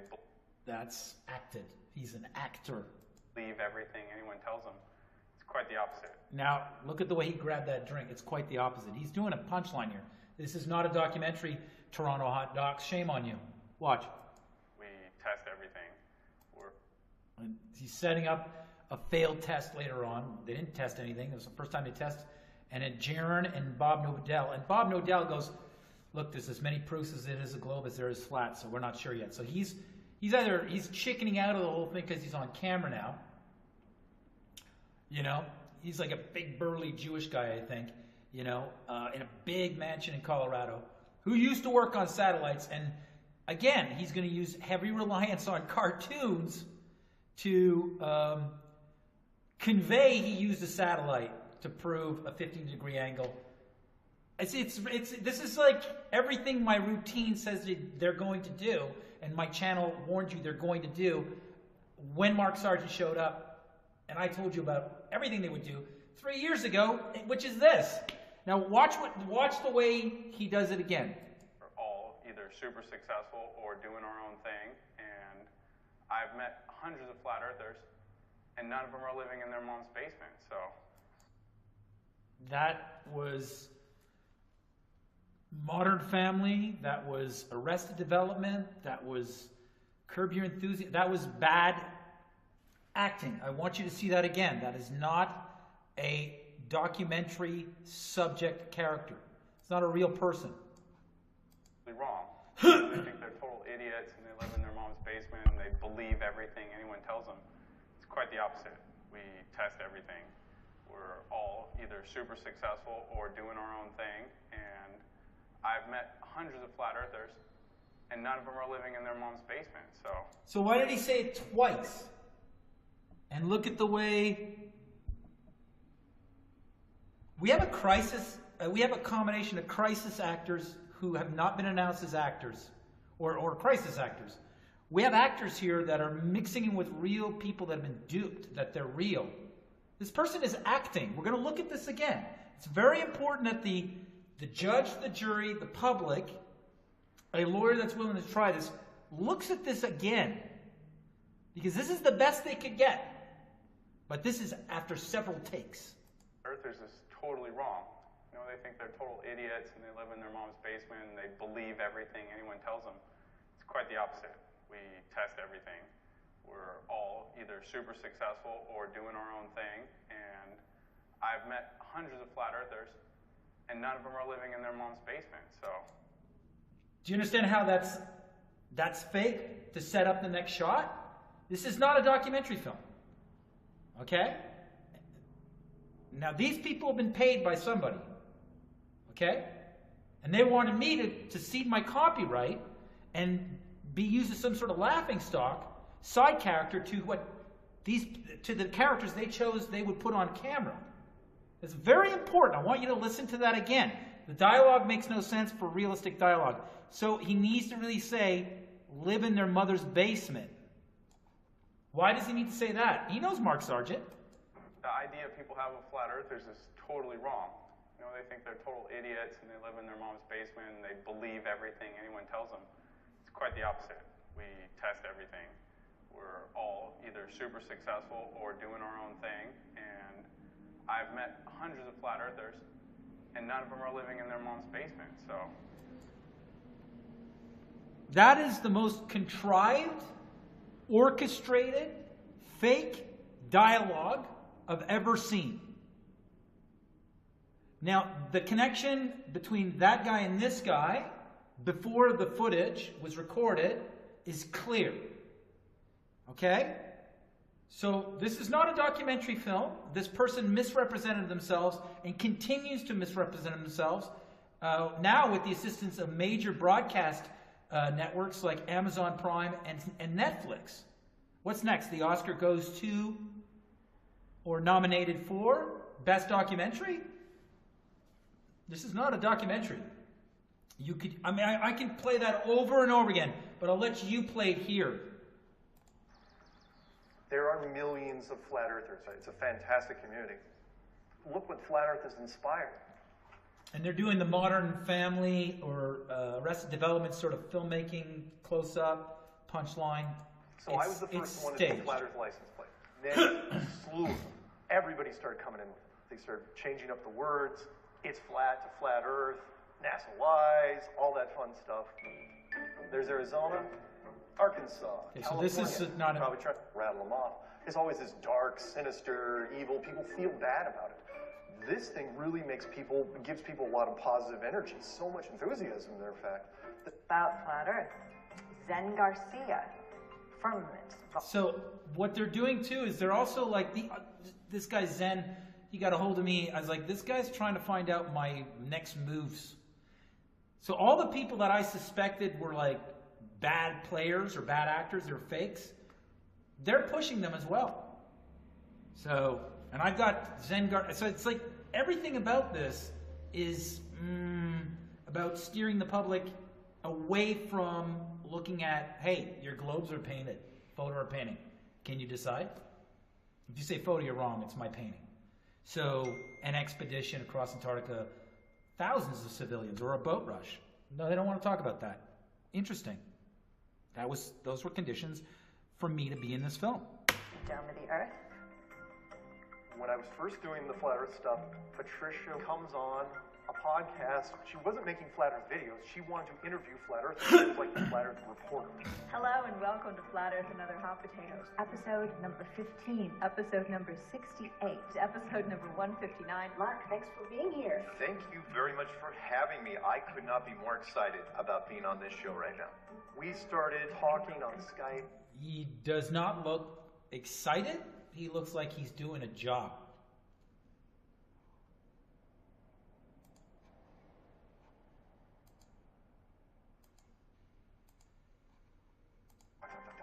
What happened that day in Flat Earth, what had happened during that past week, anything involving any sort of conspiracy. And then I said... So what happened is that I did Math Powerland's top 10 Flat Earth videos of the week. Then she started doing this. Okay? Him one day, why don't we just do a show? And I jokingly called them The Secret Show. Where are you? She's late for everything. She's always late. 5 minutes. 5 of your... Oh, there he is. Hello. Hi. Are you ready to go?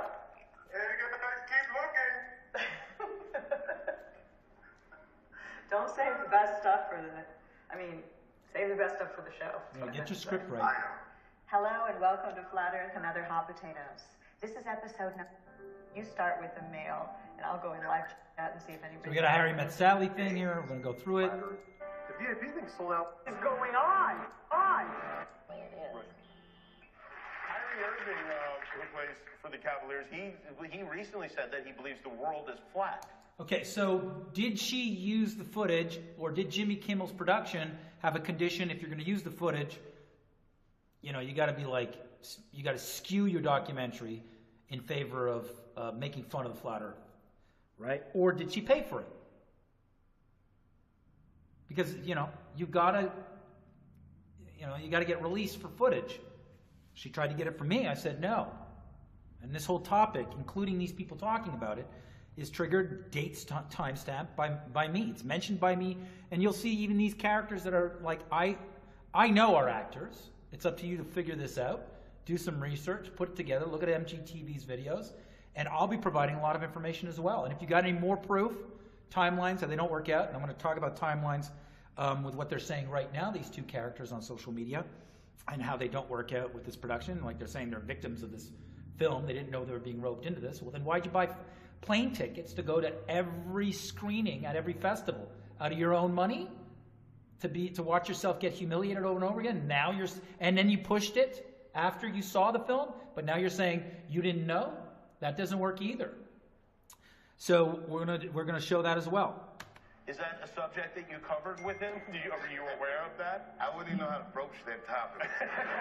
Hey, AJ, do you want to talk about how you think the Earth is flat? I do not think the world is flat. I'm just saying there's some stuff about it. How do people actually believe the Earth is flat? I'm stumped, Kelly. I don't know how people believe that. Round Earth or flat Earth? Yeah. Round Earth. You just drew a divide between them. What is happening? Actually, no. Shaq goes the other way. Not debatable. It's flat. Kyrie. So these guys are like getting a salary to be on TV to talk about this. That's, again, the amount of money that's been injected into the world economy. Flat. Draymond. Flat. What is going on in the world?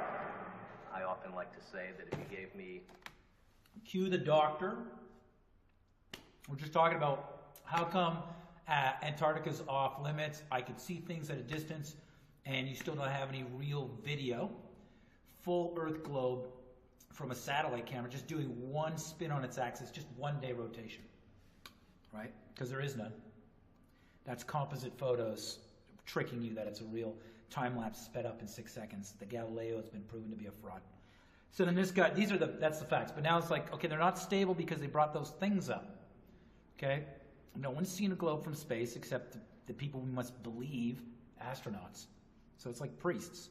5 or 10 minutes with you, I can probably tease out some belief you have that your friends would think that that's a little bit strange. Globe? Right? Because you've never seen a globe.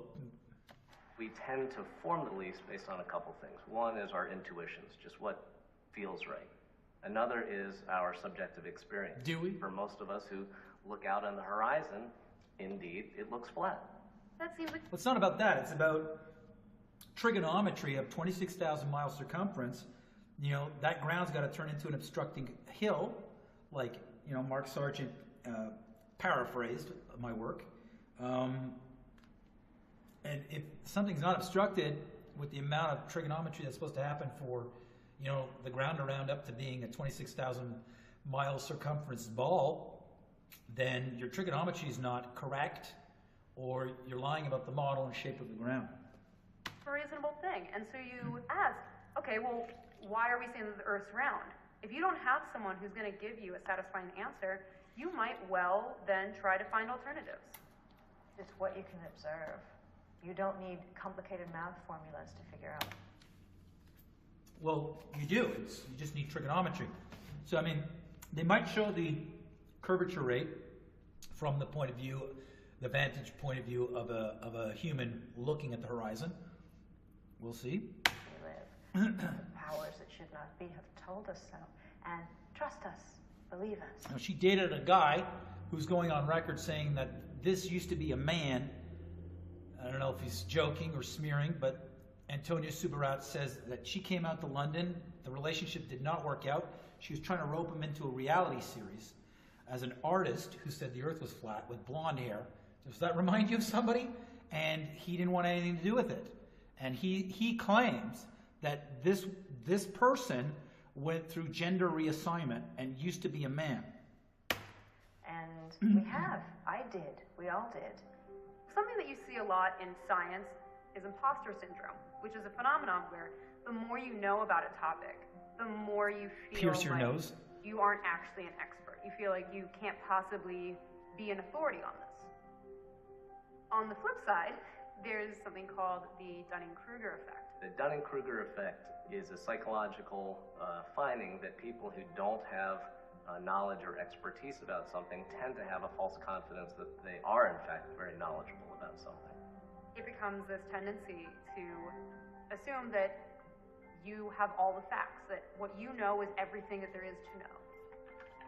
If you get online, you'll see pages and pages of so-called evidence that seems scientific, right? Here's an equation, here's a diagram, and you go, huh, you know, maybe they're onto something there. Then I feel like that's just as good as an opinion of a physicist or a consensus of, 20 physicists. We've all been brainwashed by scientism, by those of a new religion. Science is just the search for truth, right? Science is a way of thinking, starting at, I don't know. You know, I like this guy. This guy here, you know, and he seems lucid, you know? Chipping away at the I don't know through evidence with no motive on where it takes you.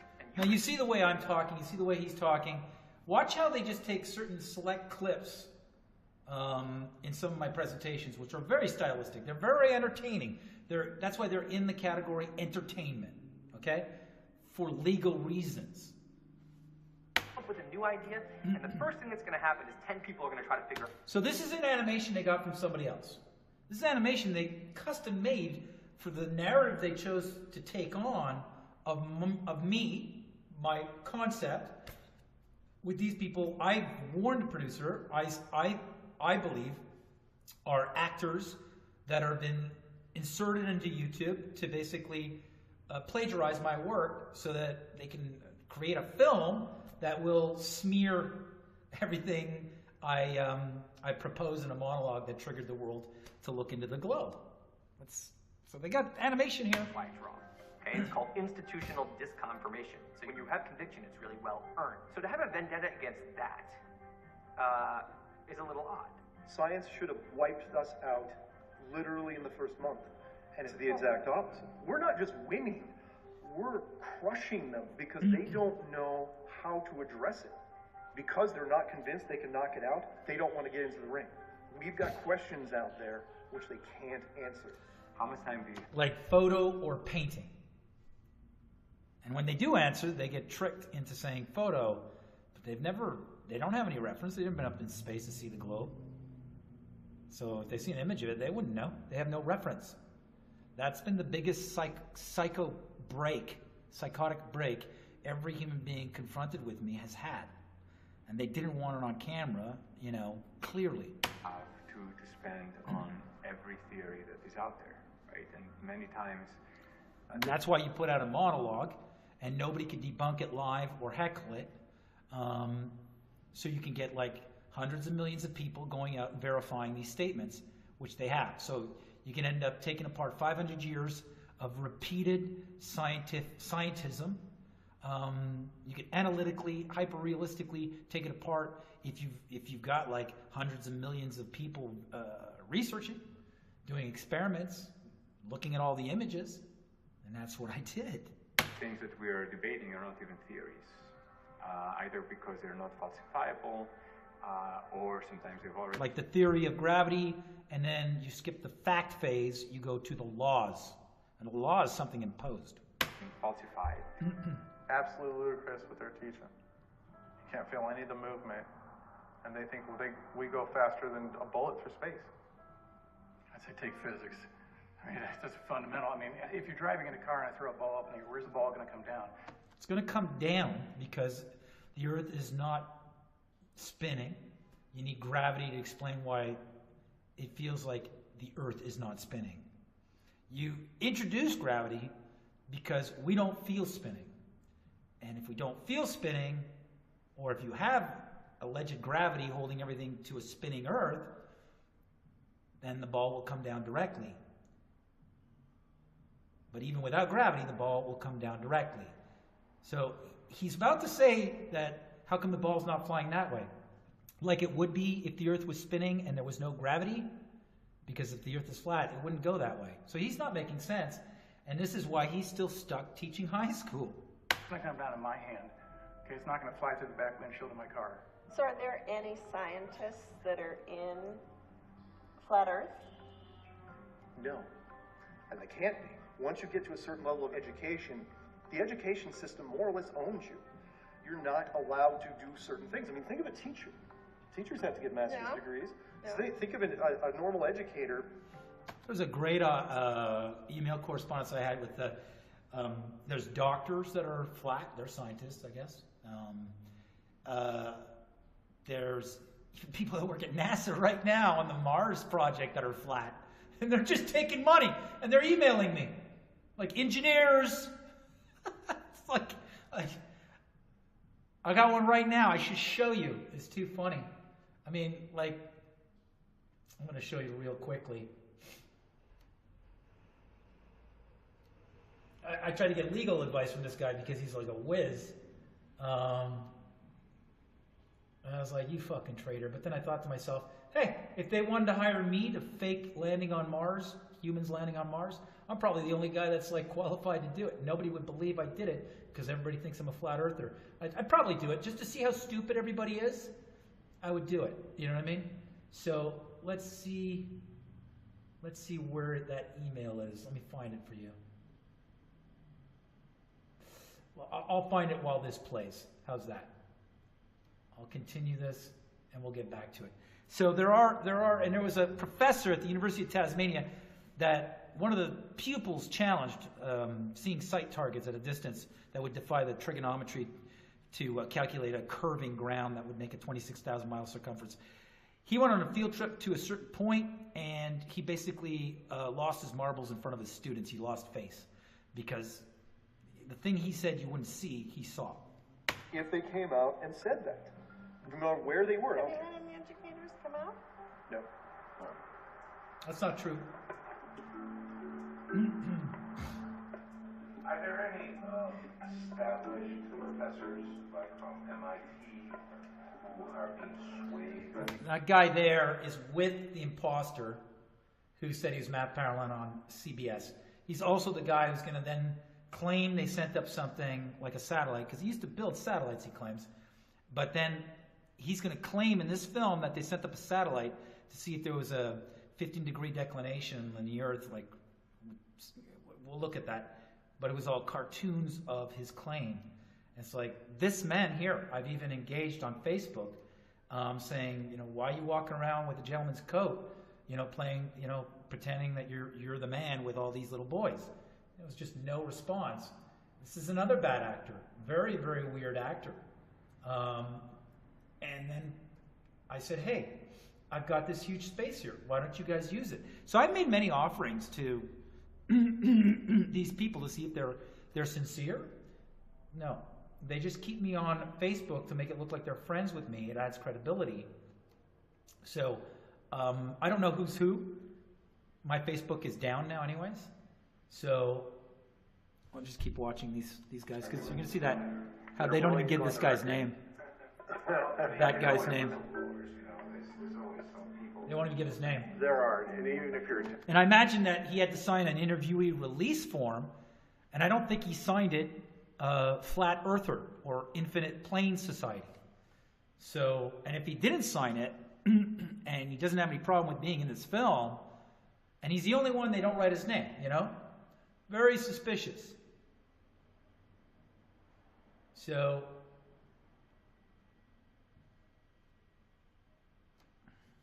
You're a professor. I mean, if you come out with something like that, you can get drummed right out of your business. So, I mean, and obviously there's a very real risk to their livelihood. I work for Denver International Airport as a consultant. I work for several of the city governments. I'm a forensic consultant for the Denver Police Department. I do the town of Lyman.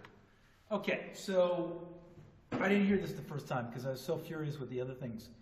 So this is the third time I watched this thing. So he's working with law enforcement. This guy was on internet making sure that any kind of smear or information being released by the anonymous group about Scientology would be countered with discrediting videos that malign Anonymous and promote Scientology. So is he a Scientologist that just wanted to defend his creed? Was he paid by Scientology? Or is he just a guy that's like, you know what, I'm gonna weigh in on this debate with the public and Anonymous attacking Scientology because I don't think it's fair.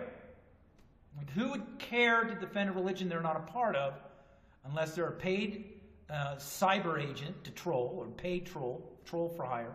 Because he definitely trolled me, and he then pretended to be me and frauded my company. And this character here, who, if I'm not mistaken, just said his list of credits, he works with police. Professor, I mean, if you come out with something like that, you can get drummed right out of your business. So, I mean, and obviously there's a very real risk to their livelihood. I work for Denver International Airport as a consultant. He works at Denver International Airport. I work for several of the city governments. Several governments in Colorado, Denver, city governments. I'm a forensic consultant for the Denver Police Department. He's a forensic consultant for the Denver Police Department. The actor next to him, who you'll see is going by the name Flat Earther, Infinite Plane Society, has 10 years working in a morgue, and before that, I believe in Afghanistan, picking up human remains on battlefields. I do the town of Lyman's entire IT. There are physics students out there, there's astrophysics students, and they're all arriving at these same conclusions. How is it that they could possibly all be wrong? And my response to that was that they are putting things in a perspective that they've been taught. Nobody wants to admit that they've been fooled, but the reality is it's happened to every one of us. Confirmation bias is one of the most solid empirical findings in psychology. If I have a belief or an attitude, I will search for instances that confirm what I believe. So that's basically the recipe of this documentary, this fake documentary. It's not a documentary. And also, I find myself in a company with a lot of other people who think the same way as I do. Of course, we always listen. I'm not in their company because these people have been promoted by Google and YouTube specifically to pretend and then be a part of a project that would smear them and the topic, which is this film. He always just has a really good collection of People think that, defining gravity by taking a microphone and dropping it on the ground and saying, there's gravity. It's like, yeah, that's gravity, bitches. I mean, it's laughable. Appreciate it very much again. You're welcome. Did an awesome job. It gives me a little bit of practice, for what I'm going to be doing in Raleigh. Are you going to that by any chance? Are you going to the conference in Raleigh? Bummer. Flat Earth, positive. So I don't know if what's he doing here? Is he signing something? He's on the phone. This person frauded me. Positive. When flat earthers get together, it doesn't matter their background or whatever, it's like you connect on such a deep level. Infinite plane. How does that work? So there's no name here for this gentleman.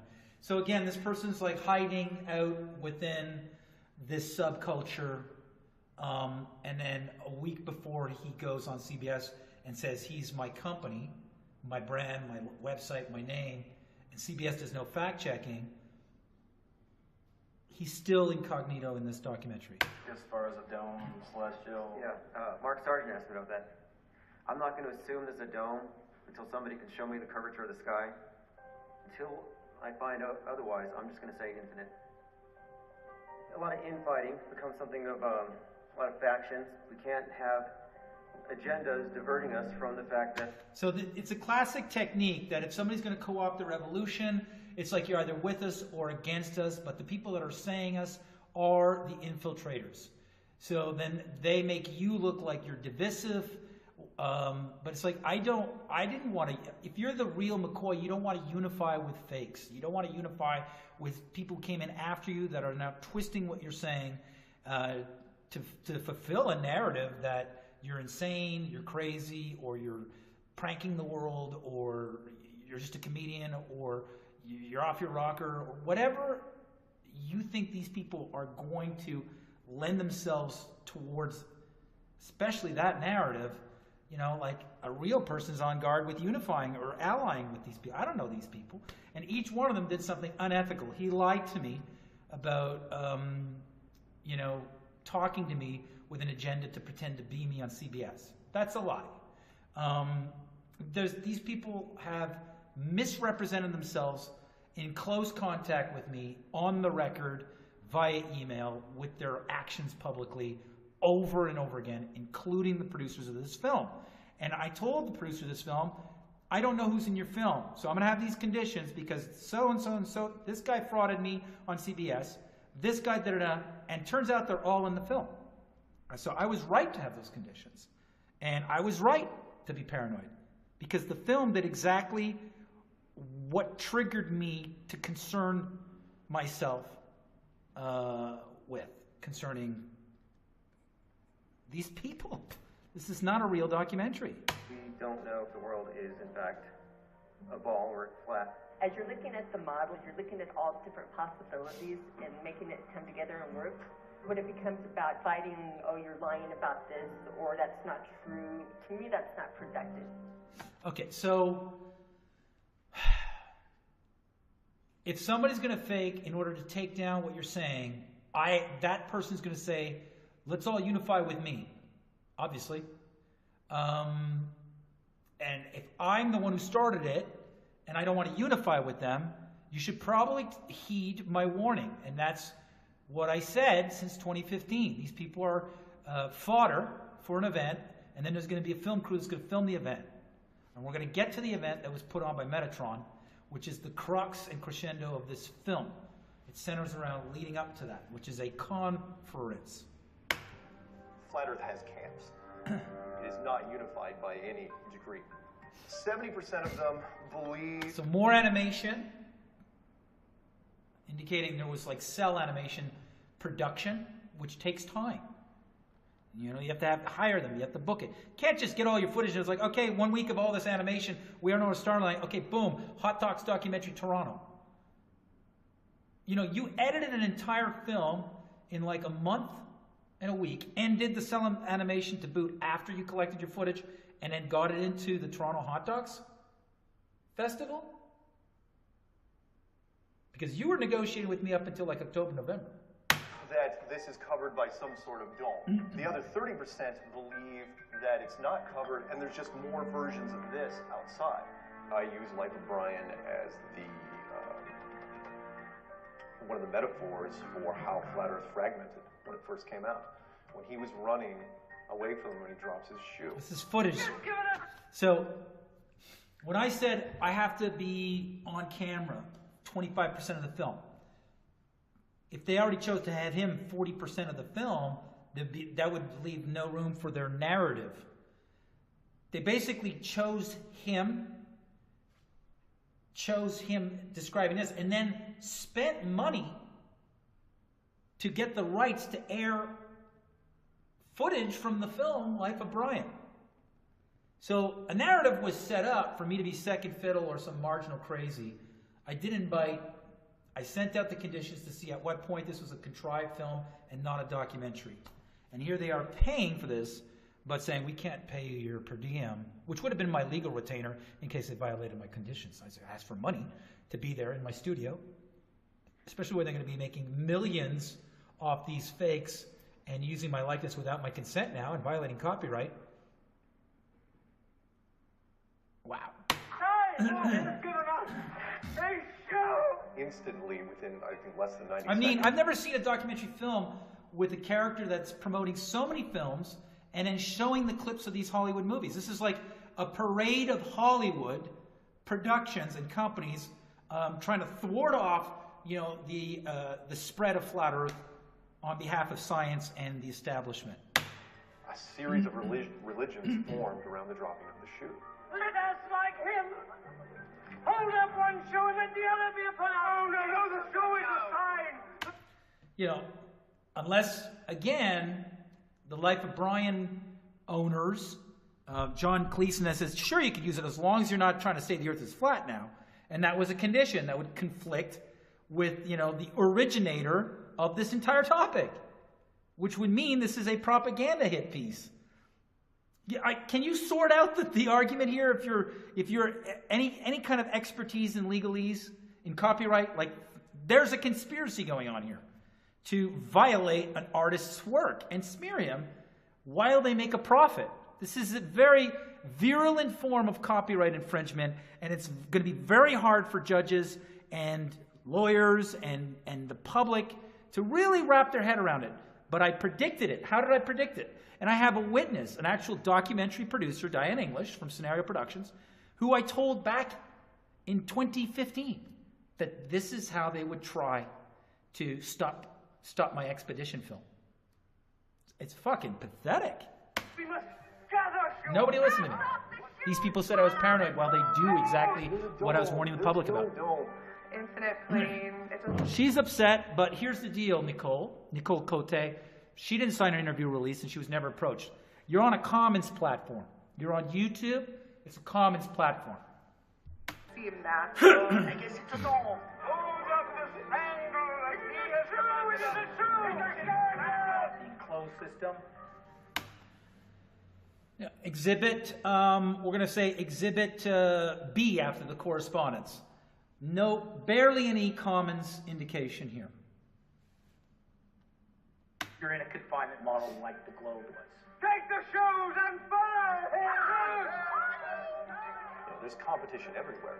Because of that competition, you mix that with a little bit of conspiracy, a little bit of paranoia, people go off the freaking deep end. Matt is one of the, if not the oldest veterans of the Flat Earth community. And so when he throws a temper tantrum, everybody hears it. This is what they're doing. There's a mutiny going on. Okay, so that the decor, the studio, the footage, the camera I purchased that shot me, and your paper trail of trying to get me to cede copyright through an interviewee release. Very clever, and be a part of a film with a bunch of people. I told you I need to find their addresses and their names so I can serve them. Okay? So these are my conditions. You didn't abide by them, and then you go and sell my painting. Barely an indication of commons here. Right here is the painting. Carolyn Clark and her set decor, set design team didn't paint the painting. Carolyn Clark and her camera crew didn't film me in front of the painting. I didn't agree to that, and I certainly didn't agree with you reproducing it for $4.99 a pop on Amazon and Netflix, or charging ticket sales at the Hot Dogs Festival.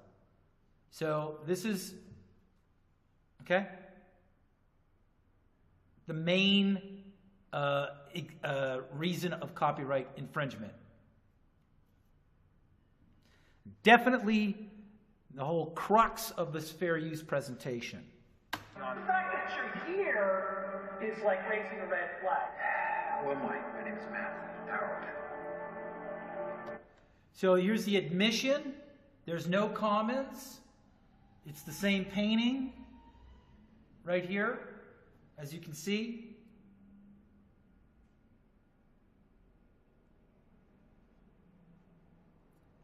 Right? This arm is that arm there. You follow?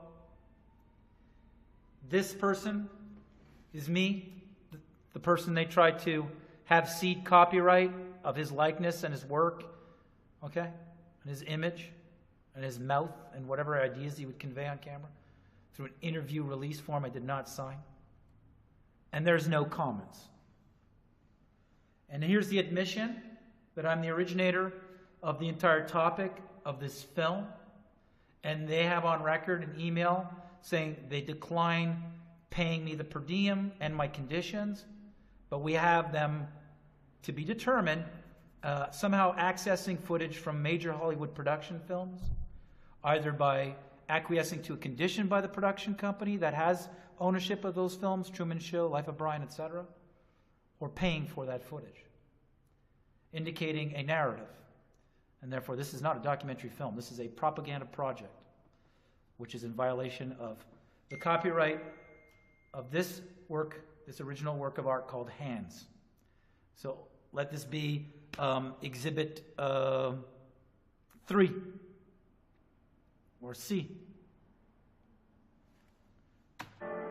I'm the reason why Edward Snowden spoke up. So it's a very interesting comment out of context from the character I'm portraying on the channel that was created off a comedy routine, and the channel is itself a marketing vehicle for a massive event being filmed crossing Antarctica with thousands of civilians. That's all I'm doing here. I don't know why they made a film like this about me this way without my consent. I don't know why, but it's been made the way I warned everybody 3 years ago they would do with this character. Things started taking off after the clues were put out. People were calling. So he's looking down. So things really started taking off after the clues went out. Not that things were taking off because of myself and another channel called My Perspective by Rory Cooper, which I don't know if it's still up, and another guy, Cesar, out of Germany, which cited the planes hovering through the north. I believe that's probably the guy he's talking about. So as you can see right here, he's not too confident in owning that it started taking off, and then they got cell animation of his words. He's not very confident when he states that it started taking off after him. He doesn't really own it. Things started taking off after the clues were put out. So let's look at that again. You tell me if he really believes that. Things started taking off after the clues were put out.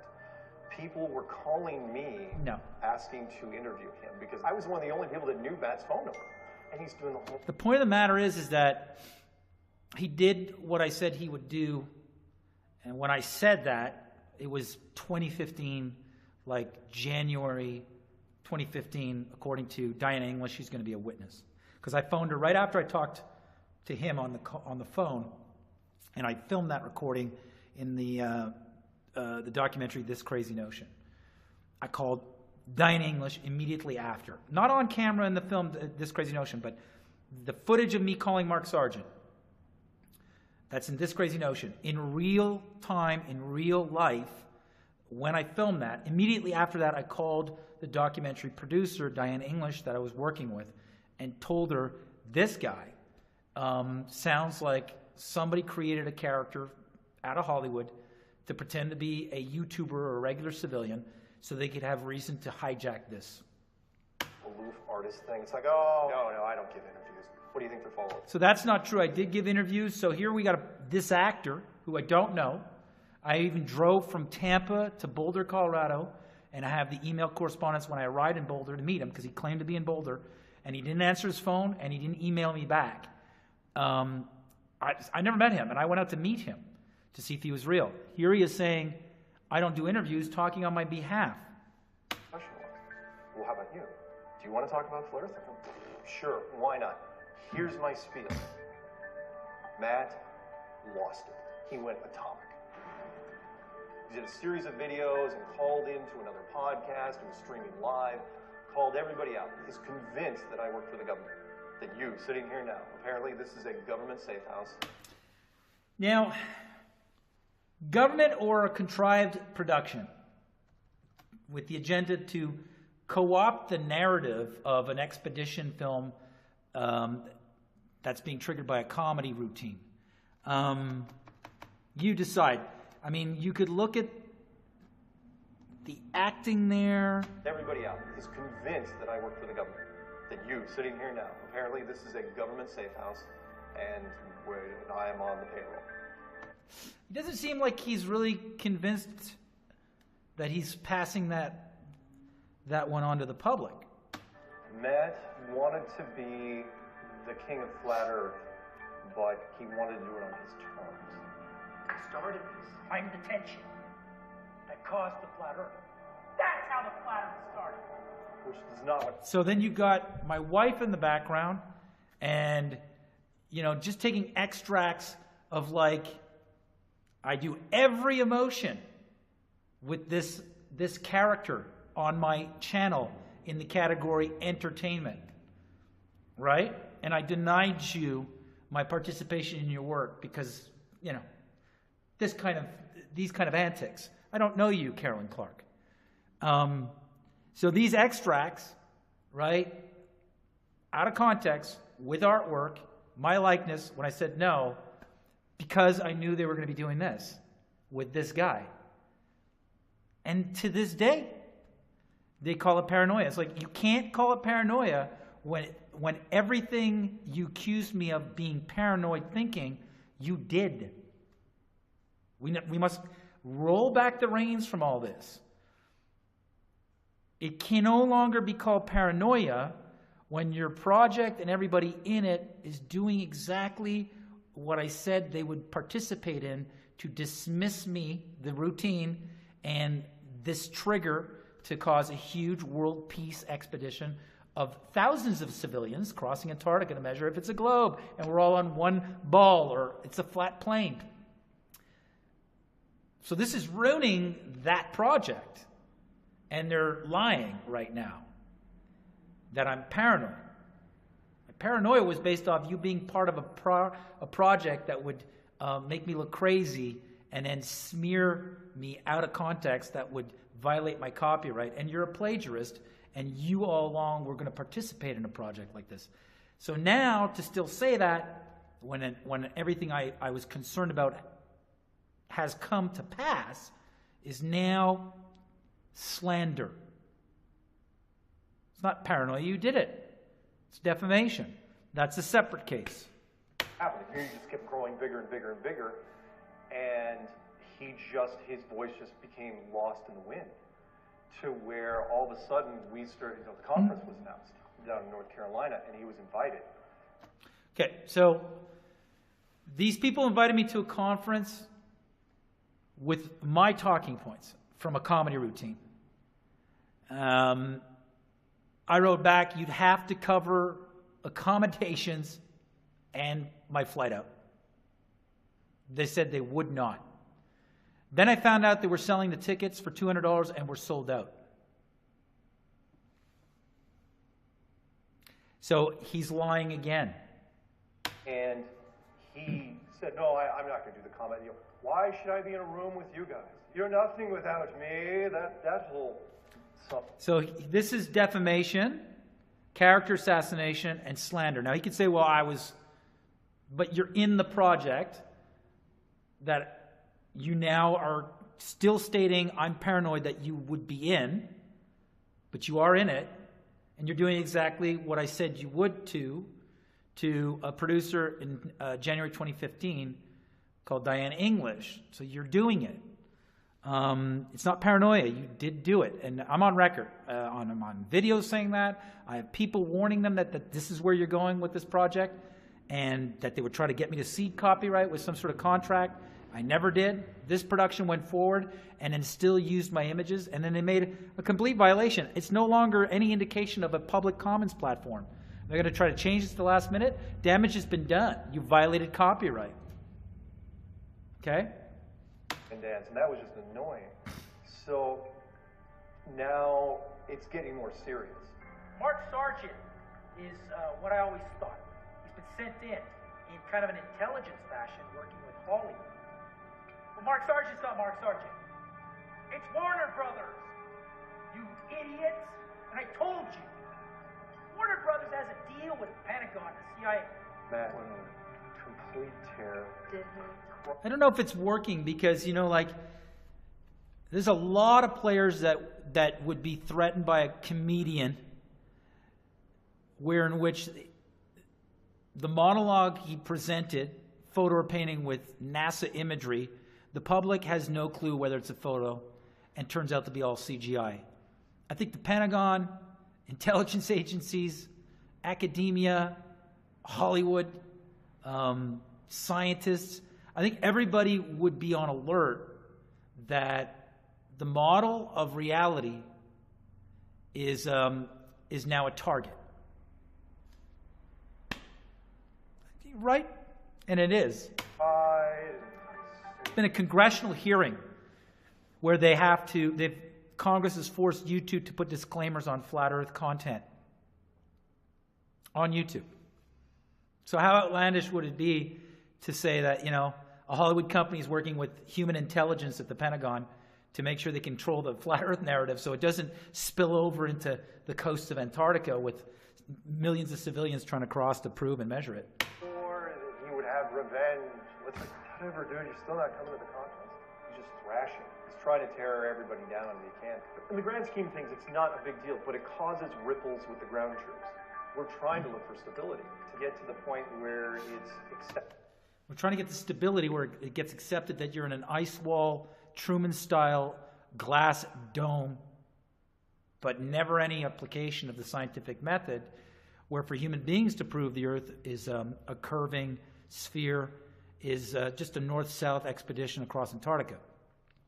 Or two teams doing the 59.9 southern and northern latitudes, leaving from the same longitude, and both teams, whatever the craft, waterborne or on land, is moving at the same speed. They would hit each longitude on a sphere at the same time, with a debit of storm and rerouting of about 3 days, 4 days.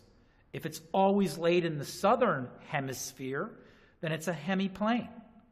It's like if they're always 4 weeks later at hitting that longitude in the south, and the northern team's always like, when are they going to get here? And they're waiting for 2 weeks, 3 weeks, and it's always the same. Well, then it widens out like the flat Earth model, and that's why planes hub in the north. Well, then the mathematics of longitudes and latitudes don't add up to the Earth being a sphere. Just by doing that, without a crossing of Antarctica. So there's two ways to skin this rat or cat, depending on which way you look at your glass that's controlled.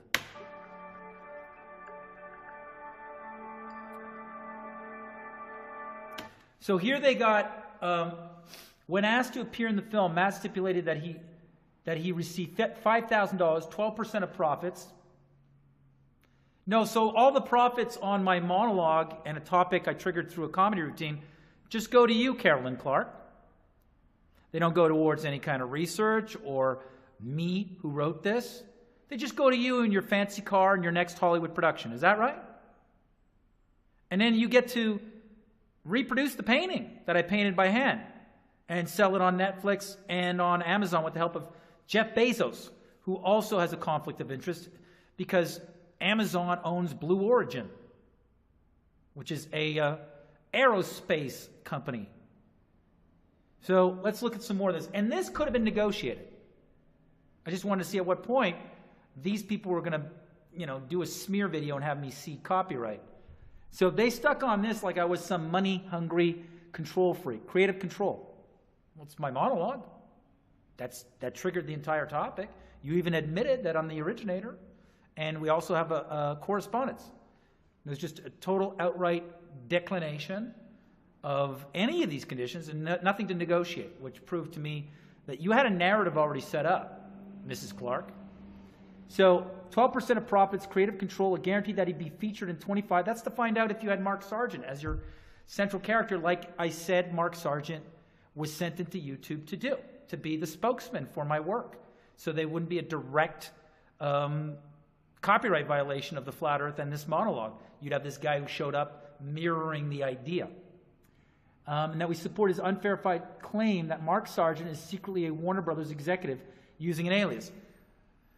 His partner who owns the label Mark Sargent is on record, Your Honor, saying that he used to work for the new media division of Warner Brothers and owns the company Metatron, which basically owns the label Mark Sargent. So this here is not very good documentary investigative research. This is propaganda. It's not unverified. They did no research. I sent her the proof. So now we're going to go into this is slander. Plus, she's disclosing a private email, or contents of a thing and slanting it. Exactly why I sent out conditions like this, to find out who do you have as your character.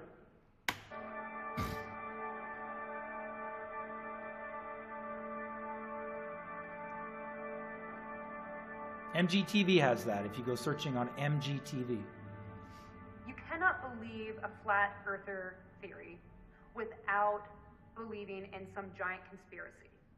Because you have to have some reason why all this... So she's an astrophysicist. So they based off the supposition that the Earth is a ball, or the photos are photos than when they're actually painting. So she's got a career based off a painting I painted. Is wrong. And other artists painted for NASA. And if it's wrong, then it had to have been faked. And if it was faked, well, there you go. There's your conspiracy.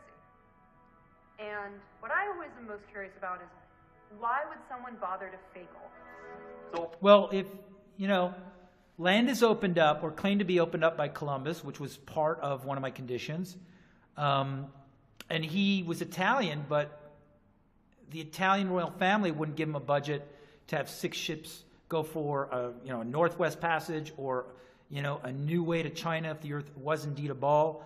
And he had to go to Britain and then to Spain, and then finally I believe Portugal gave him the money and the ships.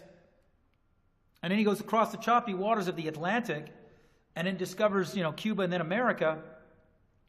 Is not a really good reflection on the collective intelligence or historical intelligence of China and Russia. For the proximity of the geography of the coast of Russia, or Siberia, and Alaska, which is a Russian word. Russia's on record selling Alaska to America. So when did the Russians get here? So the narrative of history doesn't work out. You got 55 miles between the coast of Siberia and the coast of Alaska, dotted by 2 islands, the Diomede Islands. You're saying that nobody from Russia or China didn't take a canoe across that, or didn't walk across most of the ice in the winter and then take a boat to the rest of it and discover all this when, historically Alaska belonged to Russia? There's a disconnect with the dots that our very history presents us. And yeah, a guy from Italy went across the choppy waters of the Atlantic to discover America But nobody took a boat across the Bering Straits.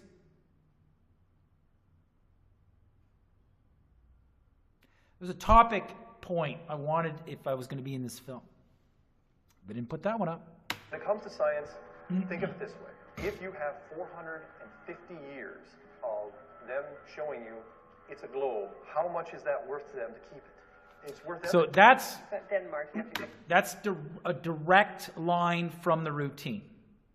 So that there is, he's taken a punchline from the comedy routine. Now, I have exhibit for that. Let that be exhibit 4 or D of copyright violation of a comedy routine. Who was behind the whole thing? I mean, that's the... I know. I wish I was in a conspiracy. That seems so exciting. I wish that I was getting paid off. I really do. When I was in space, I got paid extra. $5 a day. That's how rich I got. Well, I think of all of these conspiracies or belief systems as... Yeah, but it's you're talking towards now, Scott Kelly, and the fact that you probably got paid to be in this film, but I didn't, and this is all from a monologue. I wrote, I created, nobody ever paid me for, except just for laughs. But I did that by surprise on a reality taping, live taping, of the Just for Laughs French division, Just pour rire. So it's been copyrighted on that. You know, that's where it started. Spider's web. And from what I can see, the flat earth is the center of it all. If you can start getting a conspiracy theory into someone's head, it's amazing how suddenly everything seems this way. They, the powers that So now it's the, are doing whatever they can. you know, the delusional mind of a conspiracy theorist, right? So GMO foods, with the chemtrails.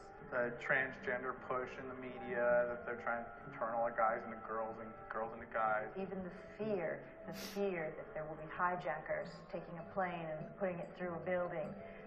By the way, I don't believe there were planes through buildings. They seem to have to tell us and disclose to us what they're doing through media. So, you know, they put their channels, they don't put my channel. Very interesting here. So you don't know that my channel is the NASA channel? Did you know that? They wouldn't dare put that up because that was probably one of the conditions that everybody who gave them footage, Scott Kelly and everybody else, that you can't put his YouTube channel. Movies, TV shows. Who do you think are the real controllers? I don't think there's anybody who knows who's at the top of the control grid. Some people point the finger at the Jews. Some say it's the Masons. The Rothschilds and the Rockefellers. Jesuits. Satanists. The Vatican. Yeah, ultimately, the Vatican. There's bad people in all of those groups, and probably pretty normal people in all of those groups. Although I don't know if there's good Satanists. Anybody who you can see or you know their name, they're merely a front for, you're never going to know who the real controllers actually are. Oftentimes, it actually starts with conventional wisdom isn't to be trusted, governments aren't to be trusted, scientists aren't to be trusted. And when you start with that premise, then you can get into all sorts of corners. And I think what's really scary is what they're actually doing isn't just hiding the flat earth. It's the fact that they're still doing human sacrifice and blood rituals. What sources do you trust? Myself.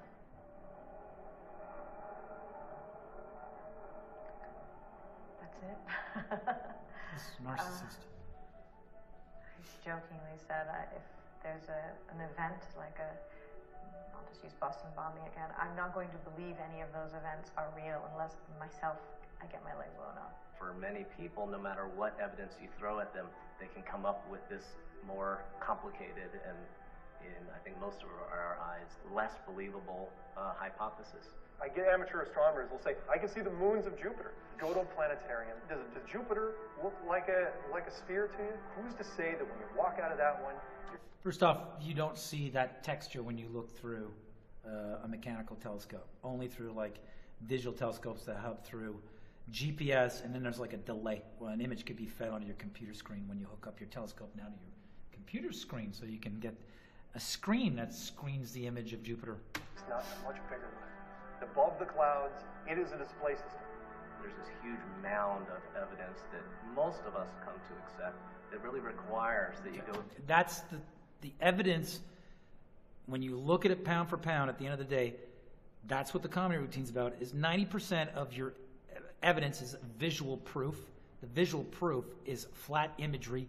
The imagery is CGI, artist rendering, composite, and it's not a one snap photograph seared on film by light exposure by either video, film, or camera. Right? Okay, so through one after another and say, nope, I don't believe that, I don't believe that. Here's a countervailing theory that just can spiral on itself and have this sort of snowball effect. The funny thing is that I'm a conspiracy realist, but there's conspiracies about me. I look at episode 54 of Patricia Steer. These people I hired by section heads and supervisors in supervisor roles at NASA, the NSA, the FBI, CIA. These aren't regular people. It started off with me being called a shill, as if I'm doing this for money. And then I was called a flat earth honeypot to bring men into flat earth and then steer them the wrong way because my last name is Steer. So what Patricia does is she's... No, the man that I'm interviewing dated her and said that she was trying to rope him into a reality series as a flat earth artist. His name is Antonio Subarats.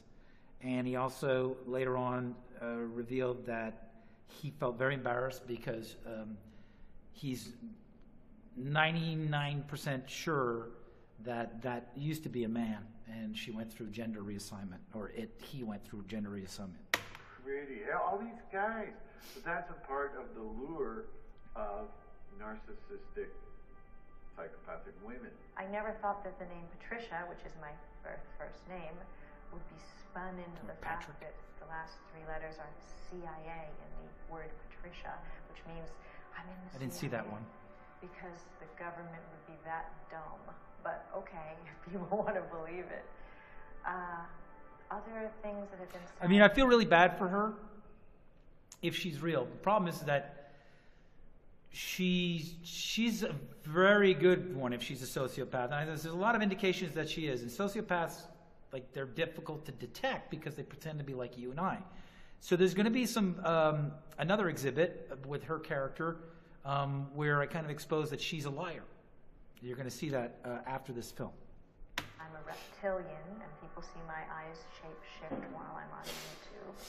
That I drink blood.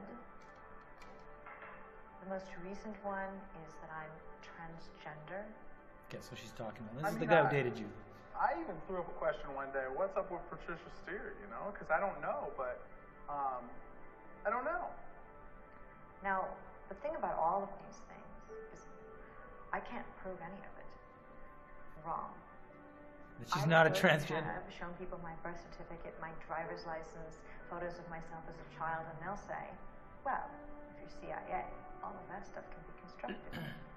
People will still say you don't have a real family, that you don't have a brother and sister. There's nothing that I can do.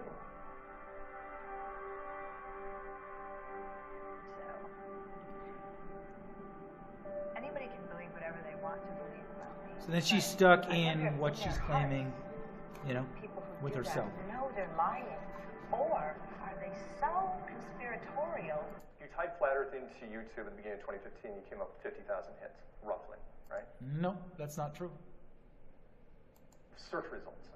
You type it in this morning, I think it was at 19.3 or 19.4. I hadn't checked it since I got here. 19.4 million. It feels like it's part of something bigger.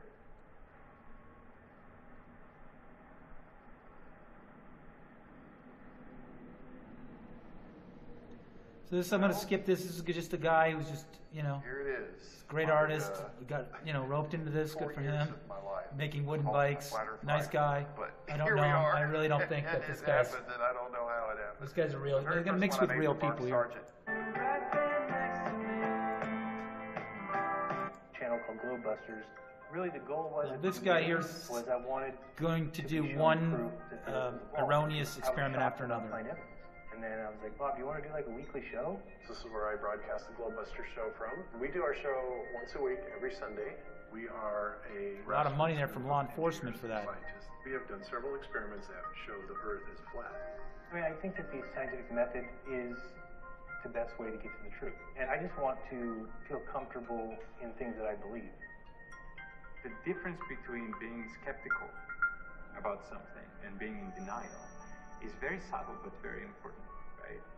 Someone who is skeptical is willing to test their own hypothesis.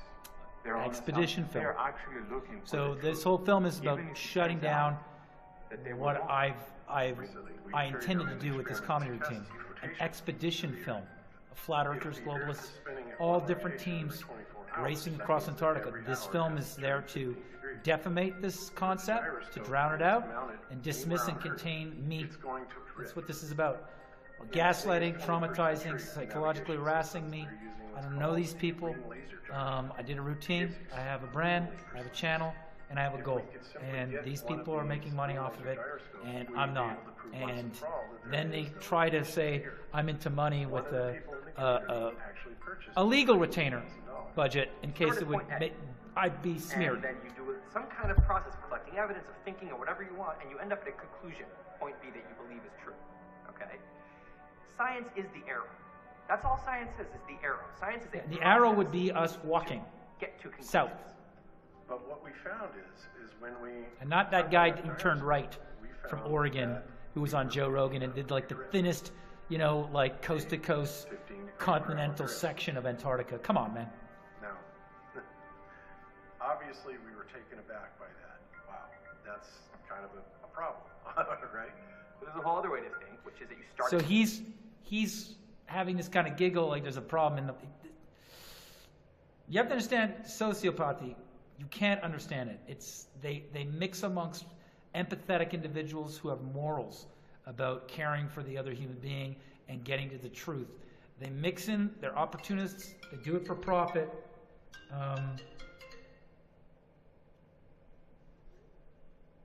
Unbelievable. You start at the conclusion, and you say, I have to find evidence that shows that this is true. You're not looking for data to try to prove you wrong or refine your position, right? You're trying to look for all the data that proves you right. You'll cherry pick until you find evidence. I mean, I agree with all these people here, like both sides. That's why it's like, let's settle this with a north-south navigation, involve the 47 nations, and do a world peace project. And if not, we could do an event at the 59.9 latitudes and see if warships show up, just because we're triggering a measurement of the globe by longitude. I mean, okay, we're going to go back here because then this is this Bob Nodell character who doesn't respond on Facebook and tried to do a hit piece that was part of a gay porn project when I was an MTV actor for a comedy where I played a gay quarterback who was in the closet. And they took down my debate with the person who alleges I was a gay porn actor because I put him in his place and won. And they tried to say it made me look bad. So this guy's got a lot of suspicious behavior. He's saying that they put up something high altitude, but all they have to show for it is a cartoon. Was to encase the fiber optic gyro in what's called a zero Gauss chamber to see if we could actually shield the energies being generated by the heaven. And we were unsuccessful with that, unfortunately. Okay, so I got a cartoon in your mouth. You're just as good as NASA. And now he's saying he's unsuccessful with that, indicating it might be a globe. But all I got is a cartoon backing that up. That unsuccessful experiment to defy curvature, which is my routine. And this guy's promoting this. Well, he's stating this, but there's no proof. It's just a cartoon. So the next thing that we're going to try is encasing the entire apparatus in bismuth. If anything works well, I'd like to release it at the conference. If there's not anything that you can say, anything you can show me that can make me believe, oh, I guess I'm wrong. It's not falsifiable anymore. It doesn't make any sense for a scientist to argue with that kind of thinking. There's no point. That's why you need to shut down the flat Earth by having me, how can I put this? Having me in charge of 6 different scientific teams with 100 people per team, each espousing a shape to our Earth and having a budget to cover the provisions, the logistics, the casting and recruitment, the scouting, whatever you want to call it, of the individuals they'll have in their team to assist the leaders of each team to enter 6 different entry points of the continent of Antarctica, all doing a straight line outward, exiting a point that would determine the Earth is a globe or it's flat, with real-time video broadcast back to casinos where the world could bet on whether the Earth is a globe or it's flat, and that monetary component would invest a scrutiny and accountability that the results would not be falsified or staged.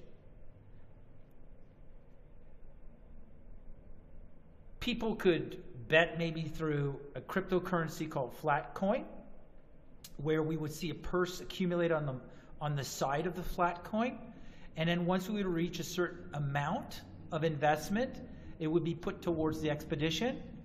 We could have a production company who's going to have the rights to the 24/7 recording of each team, with 6 B camera teams aside from the A camera team, or each having the same amount of time.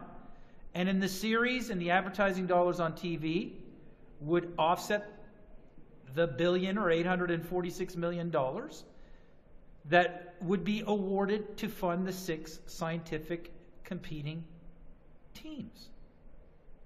And then the film to boot.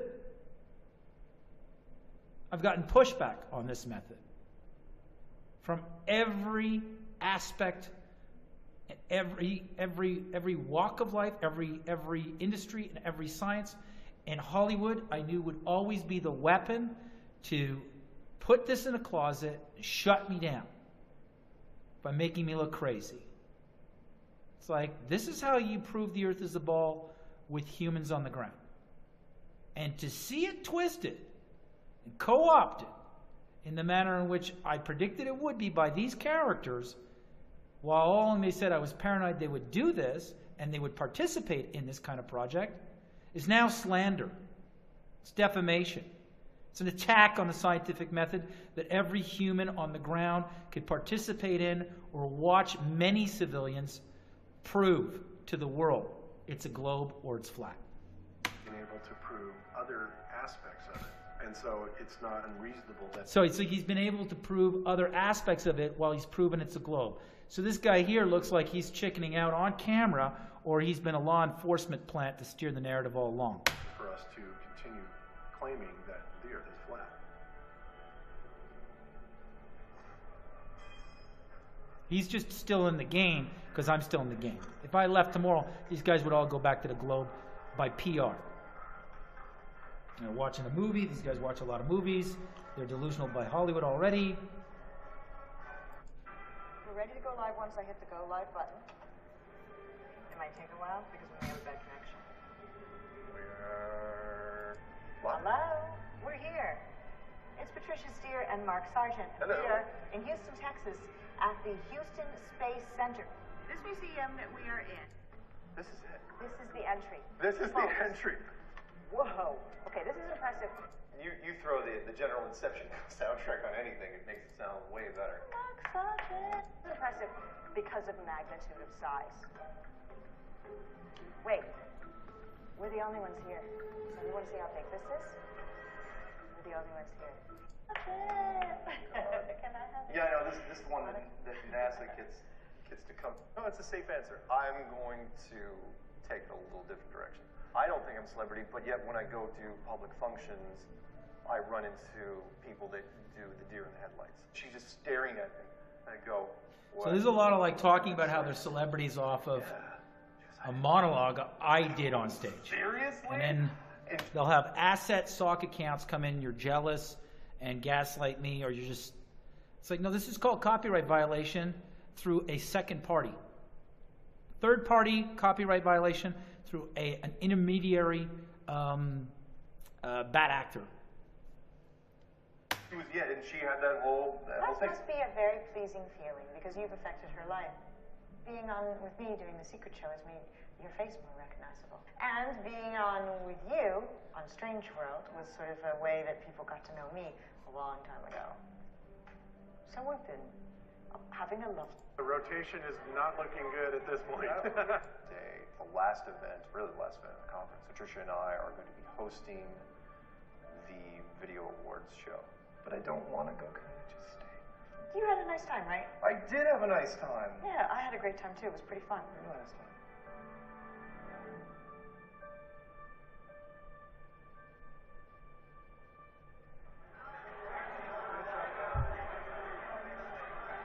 At a conference in Raleigh, we want to have proof there's no curvature.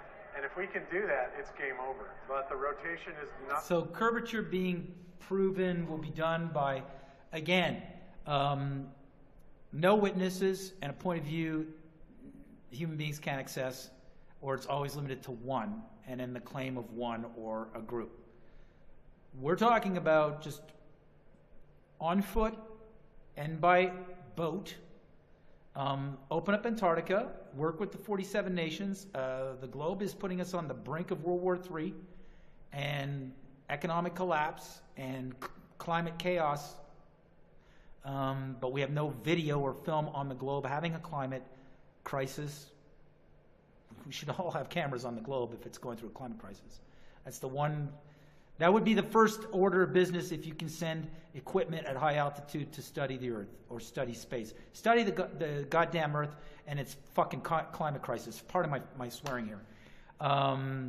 Because, people are losing their homes to hurricanes and all sorts of stuff. So if you can't provide that, NASA, then you're phony. And if you can't allow an expedition where it's going to involve, 6 competing scientific models, the scientific method, by a north-south, just by foot double traverse of Antarctica, then something's going on. You're reacting like it's not a globe. And so they're not pushing that. And that's the way you do it on the ground. Looking good at this point. We don't want to blow this, Right. We got $20,000 in this freaking gyro. But yeah, if we dumped what we found right now, it'd be bad. It would be bad. It'd be bad for the flat Earth if you dumped this fake experiment that you corroborate with cell animation by Carolyn Clark and her production team of you setting something up with a gyroscope. Now, she did cell animation of your claim that you sent something up, the producer of this film. So let that be Exhibit E, that there's collusion between this character and the production company. So what I just told you, corroborating a narrative to smear me and dismiss the project, which is an expedition. It was confidential. Okay, not any one single experiment proves anything conclusively. That's why we're building a preponderance of evidence. I think there's a preponderance of evidence, but everything but the clear razor's Occam of proving the Earth is a globe. Many witnesses crossing Antarctica and reaching a point on the other coast, they should, from 6 different entry and exit points, that would prove that Antarctica is the way it's painted in graphic, because it's not photographed, and composite, it appears on the bottom of a globe. That's it. Or both, my favorite is 2 circles, 1 ball. Both 60th latitudes and 2 teams moving at the same speed and hitting each longitude. for experiments we could do with lasers and again, Star Wars with the lasers, again, satellites, all the things that are like, no, that's not the way to finish this. I think Jaren's working on a great experiment now that's going to help with all that. What we're going to be doing is an experiment at Victoria Canal in Holt, California. It's a 3.88 mile stretch. We're going to actually have set up 3 posts, one at the start, one at the end, and one in the middle. And then we're going to shoot a laser from the first post and see where it crosses that first post. So let's say it's 8 feet, and then get it to cross the same point at the far end. And when we can confirm that both are... Okay, this post can't be in a debit. This post can't be on a mound, and this post, can't be on an angle. I mean, so I got a cartoon showing, again, the methodology of this laser experiment. But are we going to have protocols on camera, levels, cameras, or we're going to have edited footage? We're going to have no carpentry level put to the posts. We're not going to measure that, the ground is actually cement. What is this? A parking lot that goes on for 3.88 miles? What in the world is this? This is water. Are you taking into account the crest of the wave and deducting it from this? How high is that? Is this level? Are you going to put a level on a camera proving it's level? Are you going to have like a bubble, level bubble in liquid that's going to be filmed on this? No. In the exact same spot. No. Somebody will tell us what the middle is at. If the middle is at 8 feet, it's flat. And if it comes back that it's only 5.5 feet, then that means that the Earth has curvature. That's a cool experiment, actually, just in general. It's interesting. So I'm trying to think of a laser is just going straight.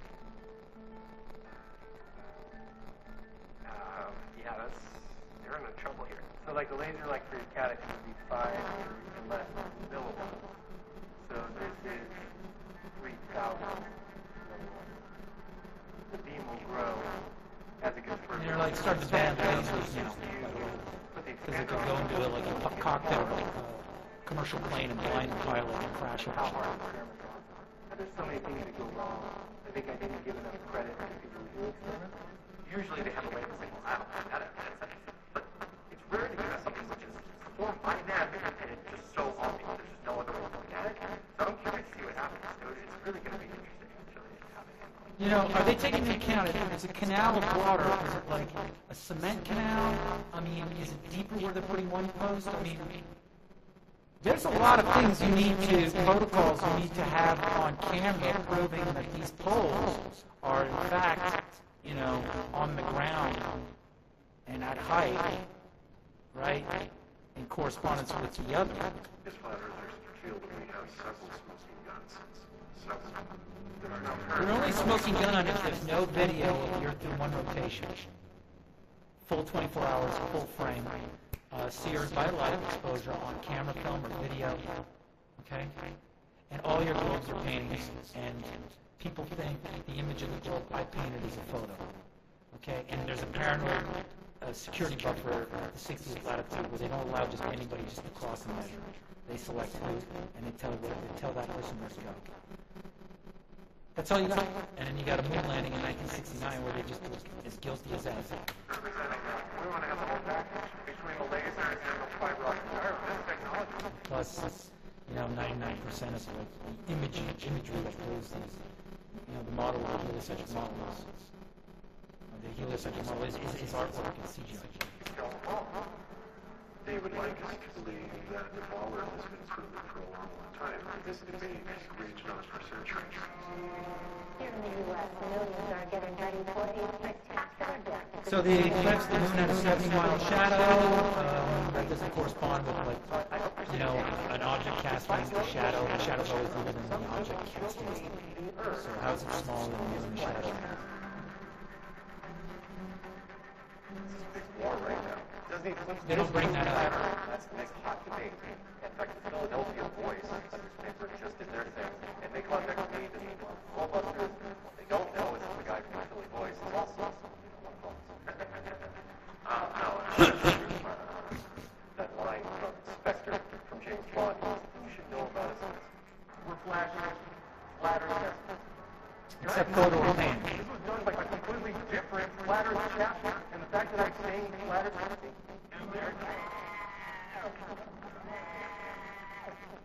so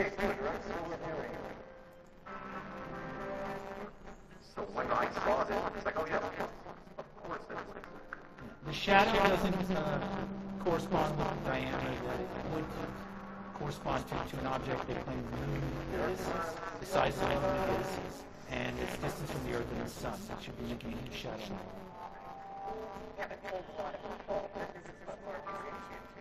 because I think they're just going to think we're screwy. I don't want to put on the spot, but like, do you agree? That the earth is flat.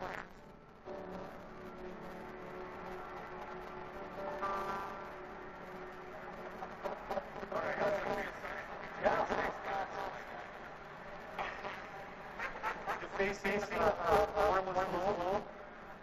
Yeah.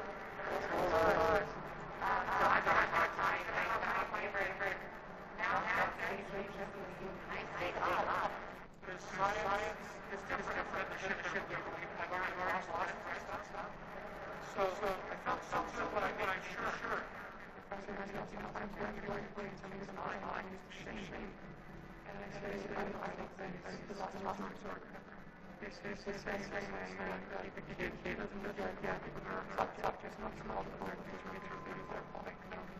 He's right about that. And it's really about, teach. If it's local, teach. And if you can't do human beings cross Antarctica, I'm going to ask why. Because that's the last gate for every human being access to the globe. Crossing Antarctica. And the pushback, and then the fear, and the treachery of me and copyright on my life to be second fiddle to people who are not doing anything here, but saying as a baseball, and doing the equivalency of law, which is, hey, here's a cartoon, it looks real, repeat it, hey, here's a nice wall, and a flat is, repeat it. They're doing the same thing as the globe. It's an image. And it's such like ice and gravity. And nobody is taking apart that I propose the only way through Earth's wall to humans on ground. Come back down to Earth, come back down to Earth, and let's take it on from the ground by foot and boat. And then what's so crazy about that? Shame on all of you. And then this, and selling it. And I got a money feed. All these people making money, and then shaming me for having a legal contingency fee, $5,000 for your lawyer, in case you would smear me, which is what they did. And it's going to end with a doctor talking about how they're unstable, and how our lives are falling apart, and they failed experiment from two people. One who works in law enforcement, has a big house in Colorado, and his sidekick, Sharon, who are not going to have any protocols to ensure that those markers, those posts, and that laser are level. Like level within correspondence to each other in their proximity, and there's nothing.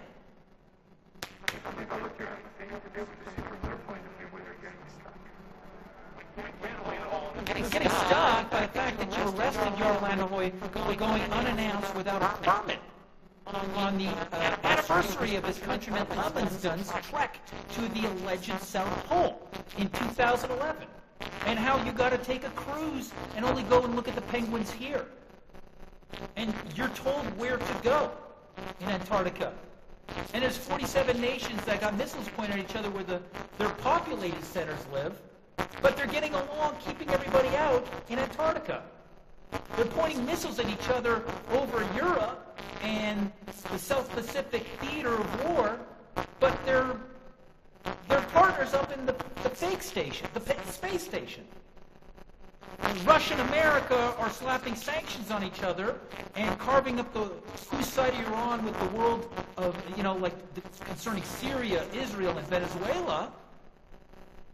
But American astronauts, are getting lifts up in Soyuz rockets, the highest order of collusion and military intelligence is NASA and RASA. The narrative doesn't make sense. The wool is pulled over part of the world's eyes while the rest of us are waking up fast. And this, everybody's seeing through it. Everybody. What you've done to a comedian's routine, who's a political scientist and a hyperrealist who brought those two fields of thought together in a comedy performance, labeled in entertainment, copyrighted it, did it on stage in a comedy festival, reproduced it in English, went the world over, was supported by visuals and experiments done and thought-provoking insights and visuals by Rory Cooper on my perspective, and then repackaged by Cesar and other flat earthers like Flat Earth News Network, way before any of these characters in this film, who all showed up at the same time. And I said they're all going to triangulate in an event that's produced by a company that probably owns this guy, Mark Sargent, and then the Hollywood film of the event, and then smear it and shut it down, and then defame me and slander me as paranoid when they did everything I said they would do. Is slander, is character assassination. My question is, why? Because the end of my whole routine and my channel is an expedition film to prove it to everybody and have it accessible by regular folks. The globe will be proven by a north-south expedition by applying the scientific method, which means 6 different scientists with the same protocols of measurement, which is crossing Antarctica, should reach the other coast at this point, if not told exactly where to go and turn right, like the one guy with no witnesses and no video. We should prove the Earth is a globe or defy it. Everybody smears me and calls me the smear agent. No, I am protecting the treasure, which is a scientific method for civilians to prove the Earth is a globe. Delusional, or the C word, which is the crazy word. I think a lot of times we say crazy, and it's a scapegoat. It's an umbrella term, right? How many people in here have been called crazy before? I've shared it with my mother, my daughter, 2 guys who I was dating who didn't want to date me anymore after I told them about my... Now it's about their relationships falling apart. You know, I have 4 children. My sons are grown. Them and their mother, who's my ex-wife, kind of think Dad's a little gone off his rocker. I just finalized the divorce. Metaphor of argument is war. For everyone, and it is so touching. But give me a hug. It's just you're laughing. I decided just to give it to you. No, you don't have. Of a scientist that could have been, someone that fell through the cracks, and we as ambassadors of science are called upon to do more, right? Yeah, let's do an expedition, science. You have your own team. Professionalism. You know, like, this is affecting a budget of $186 million for 100 people and snowcats and equipment to peacefully cross the ice of Antarctica to prove the Earth is not flat, or prove it's a globe, or prove it's flat, one or the other. Hollow, concave. We'll give you a budget, each one, just for the kick and the entertainment, to unify the world instead of, like, pitting it against each other with this Pentagon military-industrial war machine that's hell-bent on grabbing resources and mineral extraction from other nations under the, the pretext of the empire's will and wanting of this nation to hand it over. This is a much better event than invading Venezuela. And Venezuela is almost like the precursor to an extermination scenario, because we're waking up and questioning the globe.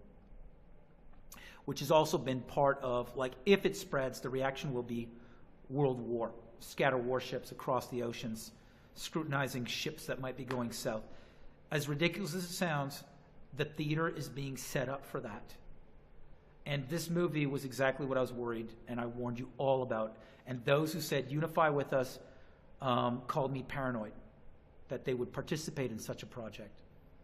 And we're moving towards the end of this narrative, saying they're all unstable and crazy in a failed experiment by none other than Jaron and Bob Nodell, who smeared me with more guile, saying that I was a gay porn actor. Look, it's really disgusting what these people did to a painter, comedian, political scientist. Really disgusting. I'm in a Christ position right now, being crucified in this project. If you want to support me, this is what really pisses off. This is the vampire's garlic. They hate this. They hate this shirt. This is the vampire's garlic. There's going to be a donation button. It keeps me going. It keeps me going because they're trying to eviscerate me from my own comedy monologue that's part of an event that I've been producing that will trigger an expedition and a documentary with a civilian application of the scientific method to prove the Earth is a globe, not NASA, not images that NASA and RASA and ESA take advantage of the public suspension of disbelief to assume these are photos. No, this is pure measurement. 100 people per team, 6 scientific bodies. That's the application method of the scientific method. I mean, this is really like, I warned you, and I was attacked, and I'm stripping this back down to a comedy routine, and this painting being violated by this company because I said it would cost about $846 million. That's a drop in the bucket for Jeff Bezos of Blue Origin, who violated my copyright in partnership with Behind the Curve production Delta 5, right? He's made money off this painting through Delta 5 Productions on Amazon Prime. So I might have found my guy in a settlement that's going to fund the end of the flat Earth through the scientific method, crossing Antarctica, 6 teams, 600 people.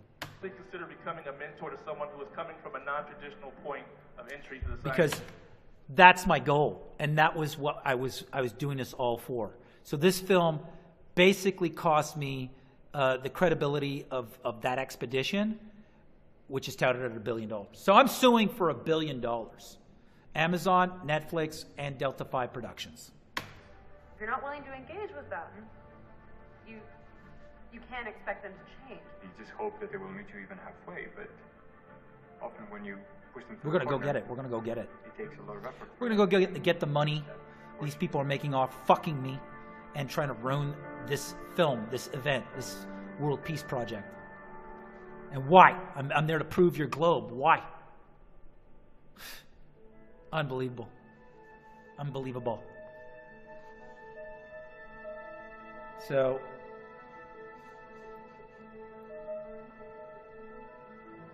here's your laser test.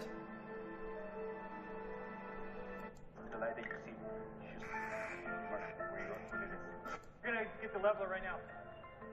See a red line right around where that green is? So how do they know those poles are... This way a little bit.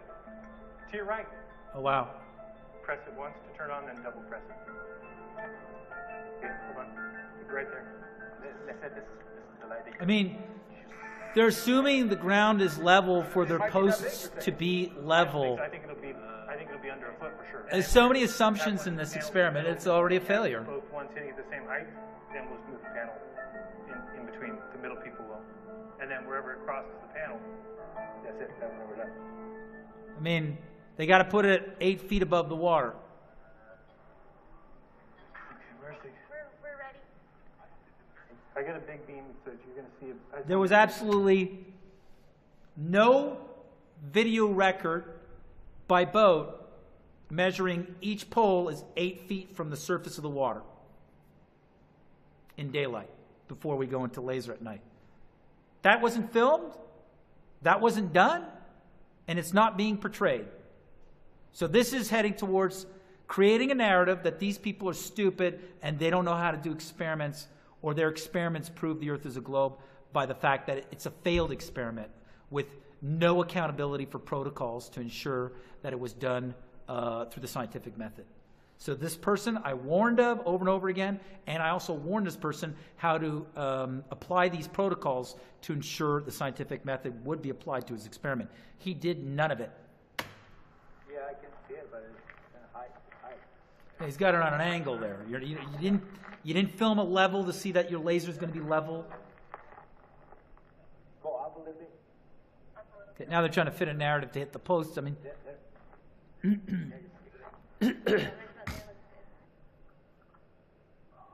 think the beam's going to be too big, though. yeah. And I also told him that the beam gets wider at the end. So it's like there was no camera to show that your beam is being... You're just going like this. I mean, this is really... The beam. Okay. You think for us it's going to be way too big for them? Absolutely. Okay. Tell me if the beam gets smaller right now. Okay. Okay, tell me if it gets smaller. There. The beam is taking up the whole panel. Beam's taking up a whole panel, of course. I think you should work on that beam first. Are the specs on that laser that it should get to that small of a dot at that distance? So basically, I mean, focuser, I don't want to bore you, at least but less than 4 feet. Of course, I was there. You're hot potatoes. This is Hollywood for her. so basically, a cartoon of a satellite allegedly proving a 15-degree, tilt or angle, and then no accountability of regimented protocols to assure the scientific method wasn't going to be cheated or skewed with the level of the water, the posts at daytime on camera. I mean, Well,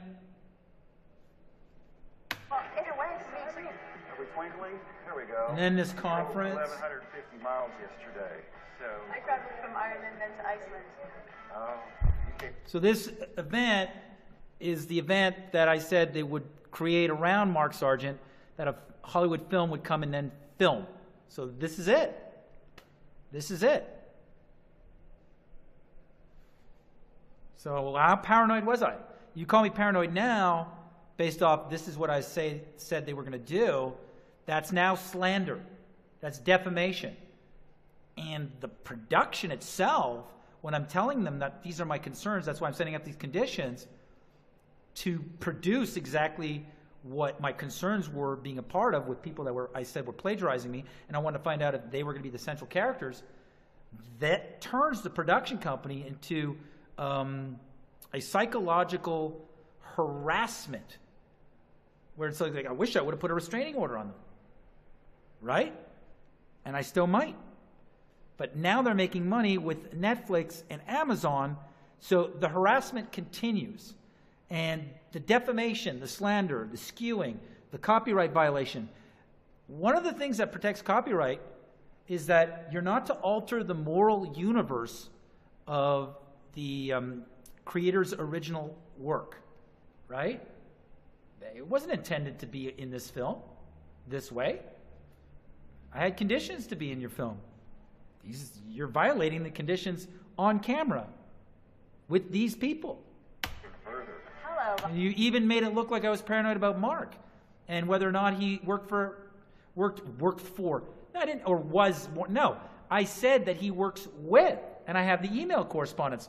So I sent that correspondence. She receives it.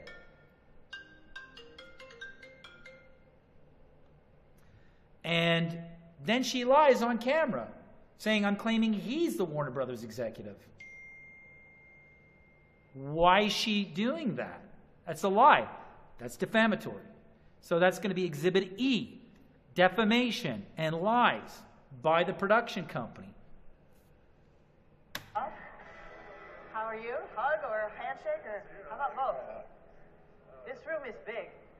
What if I trip when I walk up there? Like something like that. I know. They got a banner. They have money.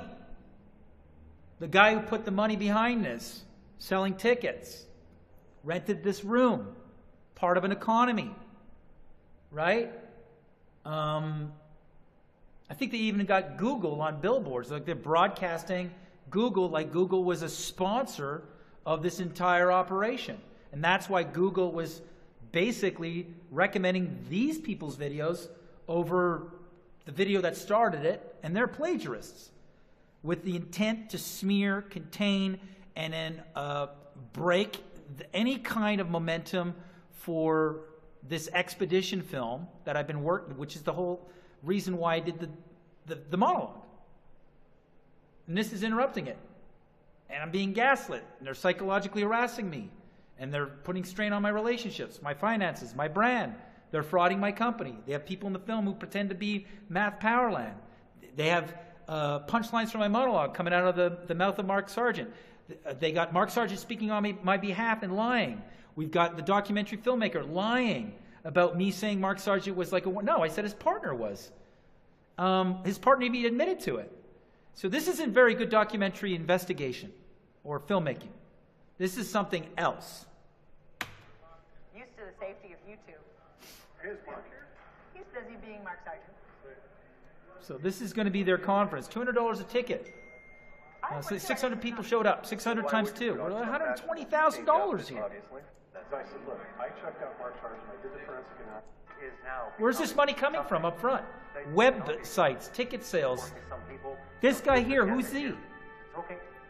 This man's from Canada, coming in and inside, is shuttling inside and out of the U.S., and he's doing this conference, and he's part of a project that's basically involving plagiarists. And I said, I'll be a part of your project or your conference, you cover the hotel and the flight. And that condition was denied. This is incredible, these people. It's incredible. Who are these people? We may not agree with one another, and we can choose to get all wrapped on that, or we can sit here and we can be here and we can grow saying, you know what? We all agree we're not on a spinning ball flying through space. This will continue to grow, this will get bigger, and honestly, change the world.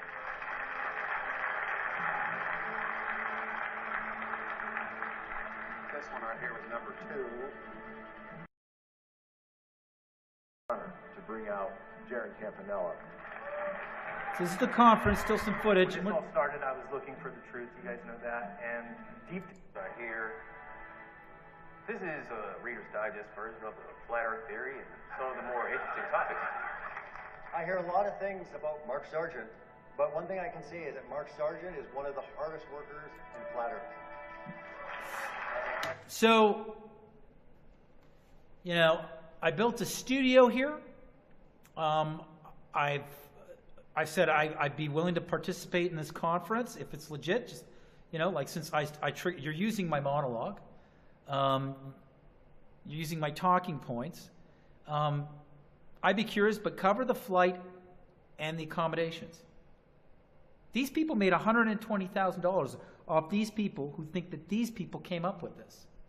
And they're not pushing any scientific method. Matter of fact, they're blowing it on camera, and they're not scrutinizing or ensuring protocols around their experiments that ensure that the experiment is legit. And it's just fodder for this documentary crew to do exactly what I said this documentary crew would do. Make a hit piece on me. It's incredible. I mean, and you guys are paying for this now on Netflix, and Netflix is making money off this. Doing everything I said they would do with this character, Mark Sargent, according to my witness, Diane English.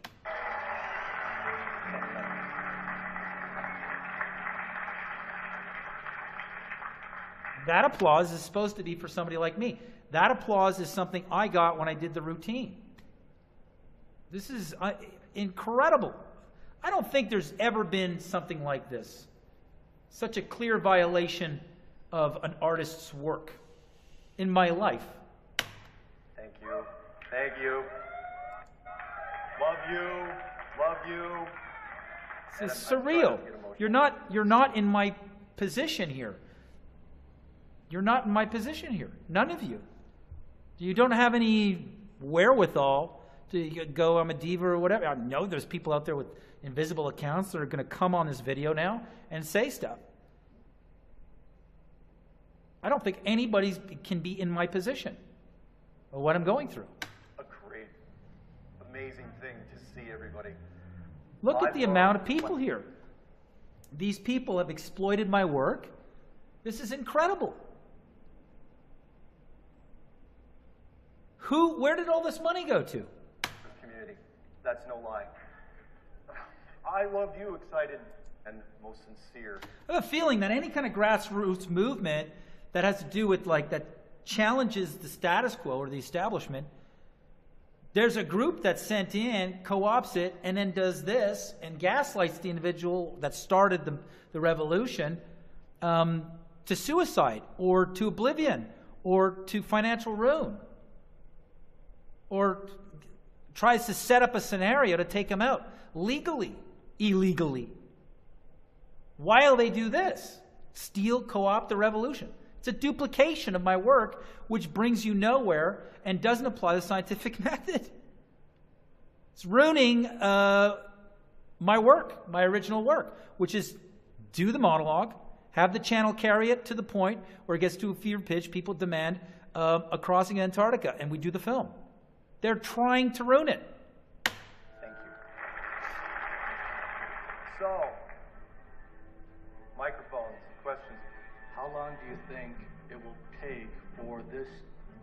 fought alongside the Glober. I think we're almost at the critical mass point, and the media here proves that. Within the CIA, who actually implanted you within the community? Just kidding. Okay, so who's that guy? Now, I said that this guy was, he reeked of the way he did his presentation, Flat Earth Clues, in 2015.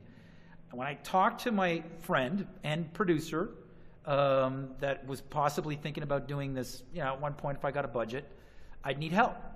I said, the format stinks of Twilight Zone narration, Unsolved Mysteries, or Jesse Ventura's conspiracy show. The package is very reminiscent of Hollywood script writing style. I have a feeling this guy's been inserted in YouTube so that a production company could run with my concept, steer it in a different direction so I can't do my expedition. And I'm going to bring light to that with the Patricia Steer character who's in this film, and where she gets the wherewithal to say, I'm never going to do an expedition. And then also, it's going to contradict what she's saying on social media right now, where she didn't know she was going to be roped up in a propaganda hit piece. She went to each screening and paid for her flight, allegedly, or somebody did, and promoted it on Facebook after seeing the film. And now she's taking the position that she was a victim of the film. So, and she's the one who said, I won't do an expedition, and she's in this film. Who is behind propagating the globalist lie? Is it the US government? Are other governments in collusion? Yes, yes, and yes. All those things. All of the above. You, go! I was wondering, how high do you think the dome is? Step further and then just kind of, discount all kinds of scientific principles. Long live Flat Earth.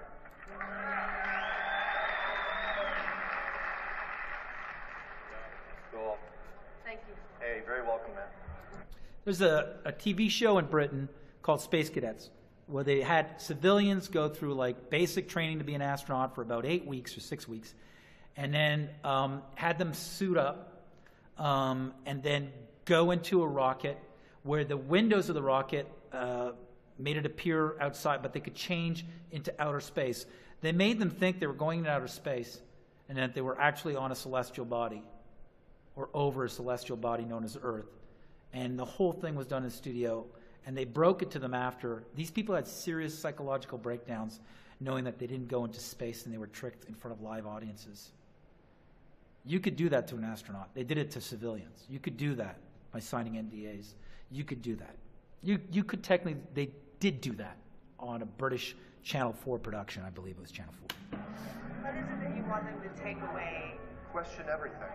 Don't assume anything when it comes to what you're told. If you're wrong about this, what else do you want to, revisit? Evolution? Big Bang?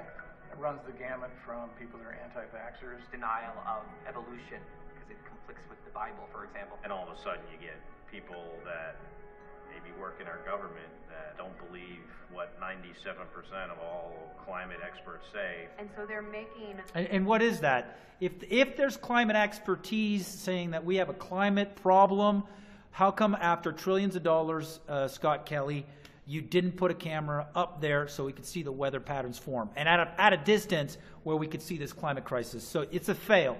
You don't have the Earth as a ball doing one spin on itself, which is one day on camera. And when I say on camera, not composite CGI with Planet Earth, hosted by Richard Attenborough or Atkinson, whatever his name is, Sir Richard Attenborough, National Geographic's Blue Planet or Planet Earth. Did you know that all that imagery in that documentary was all special effects studio production out of Hollywood? A company produced all the imagery of the globe for that documentary on National Geographic, which is a government channel, government publication out of Washington, D.C. Did you know that? It's not actual real satellite camera footage, one snap light exposure on video or film of the Earth as a ball. That's CGI. Uninformed or poorly informed decisions. And that affects all of us. Especially with social media now. There's a lot of... See, they're not bringing up that. What I keep bringing up at all in this film has it ever been brought up that this started because there's an overwhelming, there's a disturbing reliance by science on artwork as proof of high altitude points of view. And that's including high altitude of globe Venus, globe Jupiter, globe Uranus. It's all artwork, except for like Milky Way and constellations, things that we could see ourselves, but other things we can't access. It just so happens is artwork and artist rendering image composite. Wow, how convenient. Like it would be if you were lying about the globe. Information out there. I know YouTube, they'll say YouTube is full of rabbit holes that don't go anywhere. Right now, everybody's like fake news, fake news. Fake news, yeah, of course. If you have a growing section of the population that doesn't know. News, by the way, is northeast, west, south. Fake northeast, west, south. How to think critically and doesn't know how to evaluate expert resources, they're going to be very easy to manipulate. Why not raise the money and do an exploration and find the edge of the earth? Oh, spoilers. I didn't see that part. He goes, why not raise the money, maybe through a lawsuit against these three, Amazon, Jeff Bezos, Netflix, and Delta 5 Productions. I think if we put our heads together, the people that understand what this movie really is, it's a propaganda piece, and we can work with me, I can lead an expedition. The money's there. Jeff Bezos just made an extra X amount of dollars off premiering Behind the Curve, which is a copyright violation of this artwork and my likeness after I declined to participate in it, and Netflix, and Delta 5. We have $1 billion, my friend. So whoever wants to email me and get involved in either the Kickstarter for a legal fund, like where it's going to pay for a good legal team to take on Bezos, Amazon Prime, Netflix, and Delta 5, you contact me. And if you're a lawyer, just getting out of school, you want to cut your teeth, like the guy who took down Led Zeppelin's too chicken to do with the flat earth and Math Powerland, you contact me. 786-355-0818. That's my business line. That's the Math Powerland LLC main line. And you can email me at mathpowerland@gmail.com or encrypted email, allegedly, mathpowerland@protonmail.com. Because she just brought it up, and then he just goes, spoiler. So are they planning on faking an expedition on a cruise ship? We have to stop this. We have acquired funding. It was only a matter of time before we were going to get money, so now the experiments start ramping up. Go ahead and roll the video. So this guy here plays like a buck-toothed hillbilly who's pretending to be a flat earther or a globalist who's making fun of the flat earth, and he's in footage with Neil deGrasse Tyson, who's now a known sexual predator, potential rapist that's got court hearings alleging that he's date raped certain female assistants and students. This guy is in cohort with Neil deGrasse Tyson playing some sort of character. So he's an actor here. He plays like a total slapstick hillbilly, trying to prove the earth is flat, making flat earth look bad.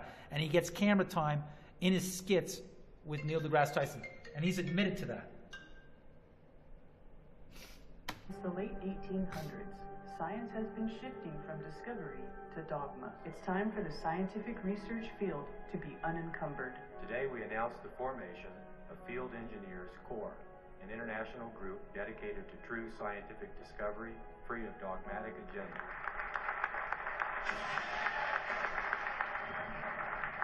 This is going to be the chance to do our science and present it to the world. We will experimentally show that there's no curvature to the Earth, there is no forward motion to the Earth, as well as the energy that's coming from the stars and the sky. It's rotating around this plane at about 15 degrees per hour. You know, everything but this to get to this. You know, if it's flat, I'm not going to get to this. If it's a ball, I go in here, I'm going to get to this. Not that little, land bridge that the guy from Oregon did, and he was told, you go to the South Pole. Where's that? It's right there. And then no, you don't continue. You turn right. You just do the smallest amount of abridged land. No. 6 different teams, which is a scientific method, 6 scientists, same protocol, should come to the same conclusion. By walking and taking a boat across this, from entry point, all crossing. They should all meet almost at the same time or not, but they'll see the tag of the first team in the South Pole, and the second team and the third team, and then continue. One host country is the entry, and then another host country is the exit. It needs to be a world peace project. And if they're going to create the tension through World War III where they can't have one agree to be the exit while another's the entry, well, it's like, well, why? Because you're at war? How convenient. So it's triggering this expedition protocol of mechanisms to ensure the scientific method of crossing Antarctica through a true civilian north-south trek audit expedition to measure the continent so that it does result in what they told us it should as a landmass at the bottom of a globe, should not be impeded by theater of war, and if it is impeded by whatever protocol or red tape, we need to have an answer on paper. If we can move this towards either 2 circles, 1 ball, both 60th latitudes, 2 teams moving at the same speed hitting longitudes, and it doesn't work out in the south as it does in the north, where they're always late in the south, to preempt, the pressure, a fever pitch for a multi-civilian audit crossing, then there's something wrong. And if it continues to be sending stuff up rather than across, or a controlled crossing through cruise ship, or one person, or these characters on some sort of Comedy Central, let's make fun of the flat earthers like they made fun of 9/11 truthers with Channel 4 and BBC and Comedy Central with, Charlie Veitch, who sold out, with Maxwell, the comedian, then for Ireland, all those sellouts. Well, then there's something being hidden. And then it's civilian cannonball run, boat rush, or bloodbath, whatever the case may be. I'm not going anywhere. Plausible your dogma is. The less it meshes with reality, the larger the alternative reality you're going to have to create. Okay. All of existence suddenly is through a different lens. I want to believe this does. And face the W don't. Well, then the guy that was in the middle said, no, it's hitting weeds. So that ends with basically, how it was a joke, their experiment. I don't know if it's saying names here. Let's see what they got in credits here.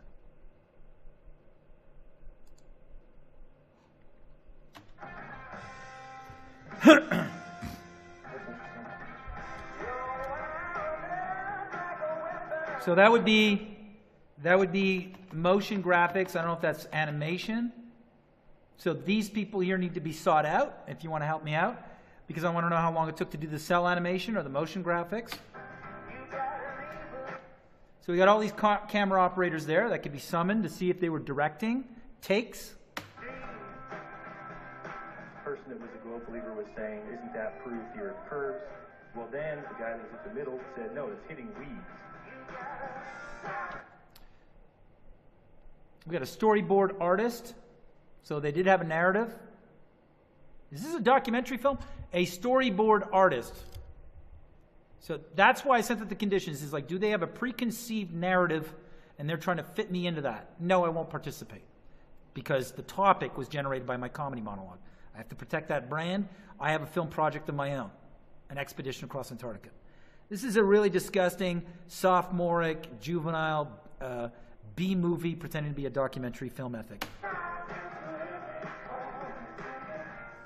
It's a trial and error basis, and you're right. I absolutely love the video that you came out with, talking about the Monday morning armchair quarterbacks. So these are the people that I've warned you are fake, and they would all triangulate.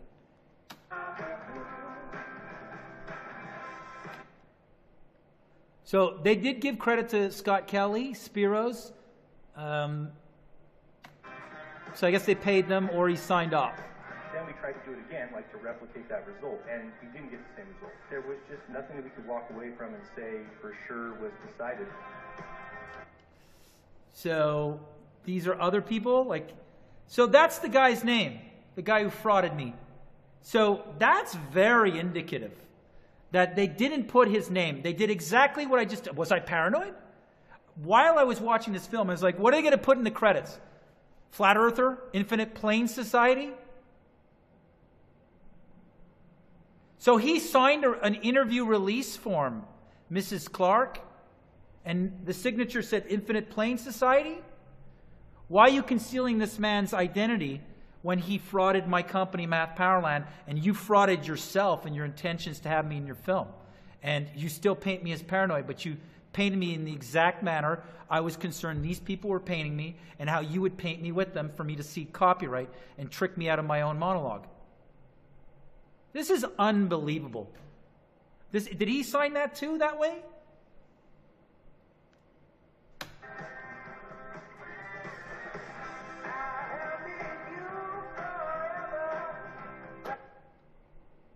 Legal services provided by Donaldson and Caliph. Well, if I can't find your address, okay, I might have to send it to them on your behalf. Alexander Yousefzadeh. Wow, I'm going to love this. Caliph Yousefzadeh. Arabic, Jewish, what is Israeli? Let's find out who these legal people are. Who the lawyers are. What's their nationality? Are they citizens of two countries? Who are their clients? Oh, that's right. Who are their clients? Right?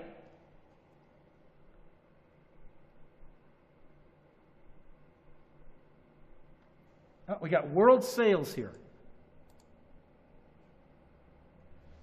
So, Andrew Hurwitz, president, the film sales company. We've got a lot of people here we could serve. Going to find an address somewhere.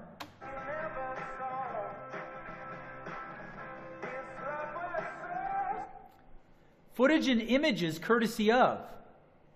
Jaron Campanella is part of that. Bob Nodell's part of that. Mark Sargent's part of that. Patricia Steer, Nathan Thompson. They've all signed an interviewee release form. Excuse me. I did it. And this whole topic is generated from me. You even admit I'm the originator. Okay, so additional materials. Darren Nesbitt presentation. Flat Earth message apparently behind hillside graffiti. CBS lost it. Flat Earth, epic deception. ODD reality. Sellout crowd expected for Flat Earth. CBS Philly. 9 News. Paramount. The Truman Show. Paramount Pictures. Comedy Central. Philly Voice. Flight Time Christchurch.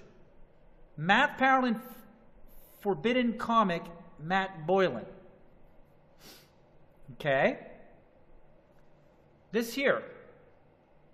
Okay. Flat Earth Evening with Mark Sargent, alleged, First Contact Radio. Jimmy Kimmel Live.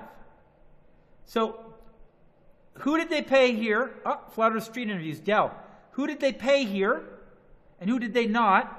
And who signed an interview release here? And who did not? And which images of these people are not mentioned here, such as this one here? Okay?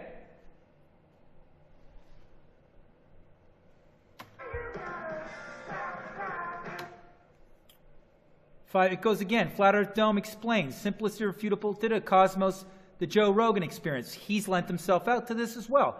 Flat Earth Infinite Planar Dome from Nicole Cote. So they went around searching for these people. She said she never signed a release form. It's additional materials by. But they have commons. They don't have commons on this. Okay? Lori Ferry, Matt Powerland, Boylan Masons on damage control. The Earth is flat. How to bait flat Earth and win. Matt Boylan. I never accepted this. I never wanted to be in this. I declined.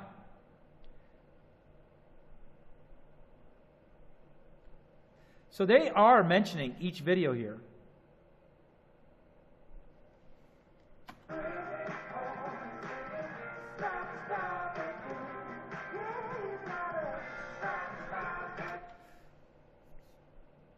So I don't know who these people are. These are special thanks. Caltech, Brandon, Patty. Did they get paid for that?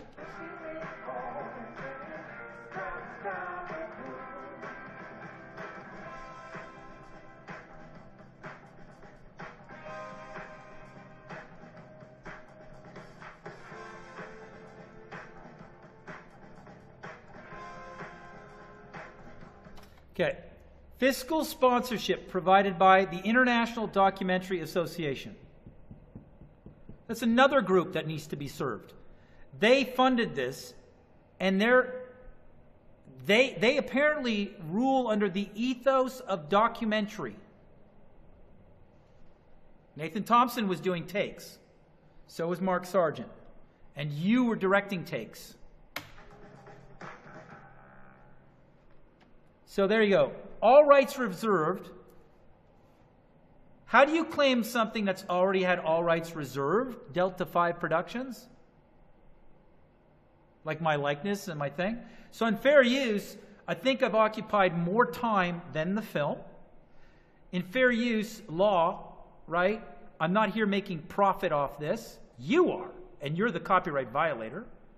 And you're the smear agent, which is what I said you would do with this production. And you're after the fact of my all rights reserved on my all rights reserved painting and my likeness. And I didn't approve of participating in your film because you had conditions that you didn't meet with me that would prove to me you had a narrative already decided, you had a central character you already decided, and that person is a chief plagiarist of my comedy routine. And for me to sign a release form with the C copyright to your central character, which I've accused of trying to co-opt and destroy my project, which is an expedition film, or co-opt it. So I'm going to now play a narrative of timeline with that was done by Rex Joswick, great funny filmmaker. Go check out Rex Joswick Productions, which is going to show that Patricia Steer and Mark Sargent were going to the screening, like the festival screenings of Behind the Curve before it was on Amazon Prime and Netflix. And she spoke on my behalf with certainty that I would never do an expedition, which is the crux of my comedy routine on my channel, is to do an expedition applying the scientific method where civilians en masse could just cross Antarctica to prove the Earth is not flat or a globe. So there's some like style before it, but there's a Q&A with somebody after the screening in the audience of the Hot Docs International Film Festival in Toronto. And there's her piping up on my behalf, really adamant, as somebody I've never met, trying to speak on my behalf and that I'm not going to do an expedition. Very interesting. And so, and the reason why I'm going to show this is because it conflicts with her position right now on social media and vocally that she was tricked into a hit piece. Watch. Do you know what nemesis means? A righteous infliction of retribution manifested by an appropriate agent.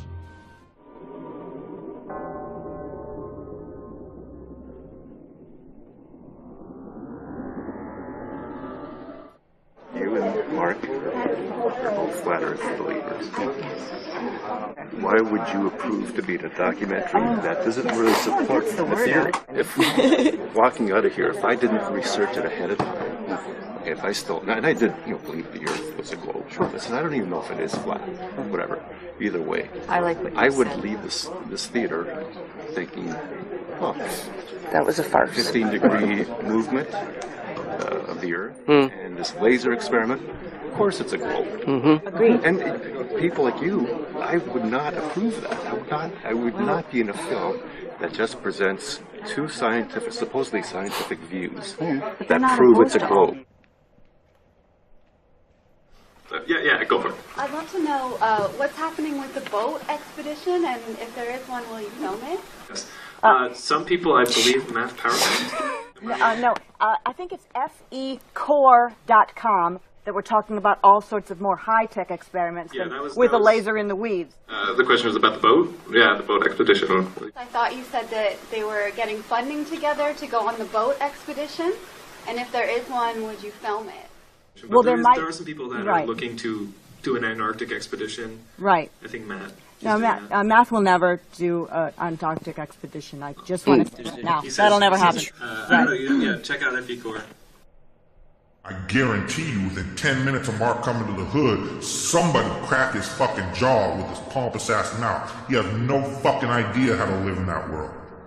These motherfuckers of the flat earth, these popular leaders, are doing the same fucking thing your politicians have done to you forever. Sit up there, look pretty, say all the right things, and lead you into the fucking slavery system you're already in. Whether they're doing it on purpose or not, I don't give a fuck. They're either naive as fuck, delusional as fuck, or evil as fuck. I don't give a fuck which one. I ain't following them either way. They live in a fucking fantasy world and they're trying to suck you into it. These people are fake as fuck. They only care about their little bubble. Fuck them, fuck you if you support them.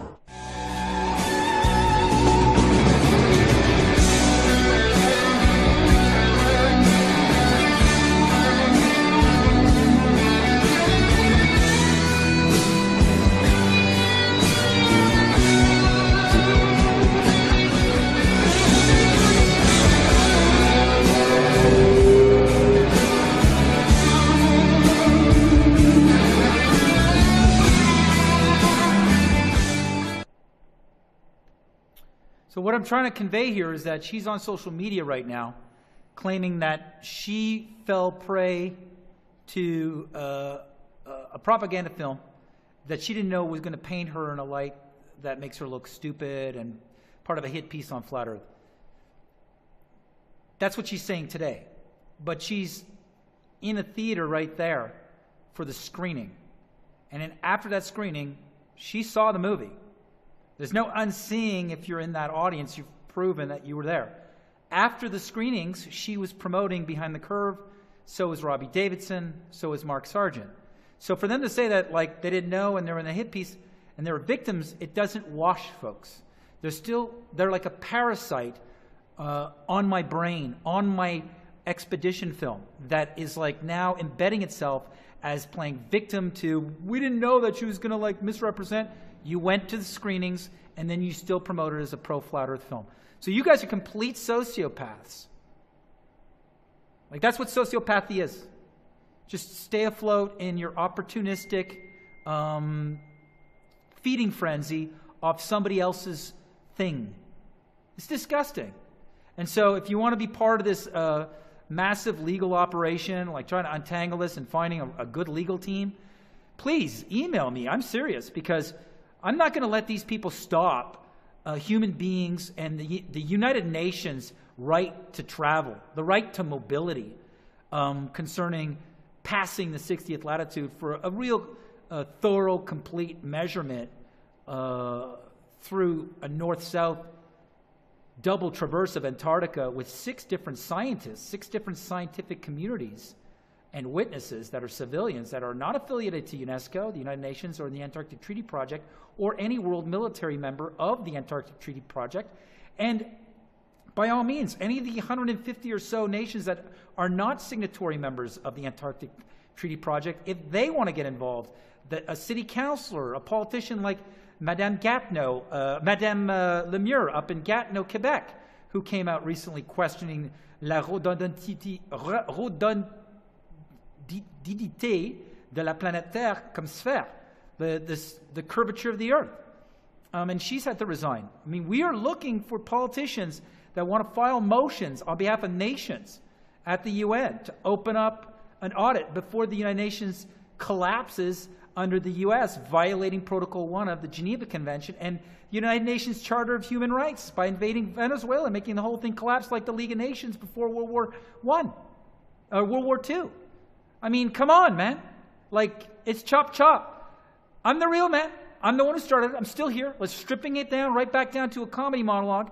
And anybody who's not smearing me and is pushing this monologue for what it's supposed to really represent, by all means, I give you the right. But if you're going to take my work and then attack me or twist it or smear it, you're in violation of my moral universe as the originator, as Behind the Curve has attested and admitted, and especially during email correspondence, of this tremendous event that's been triggered by a comedian who then has a channel to push the globe right over the edge.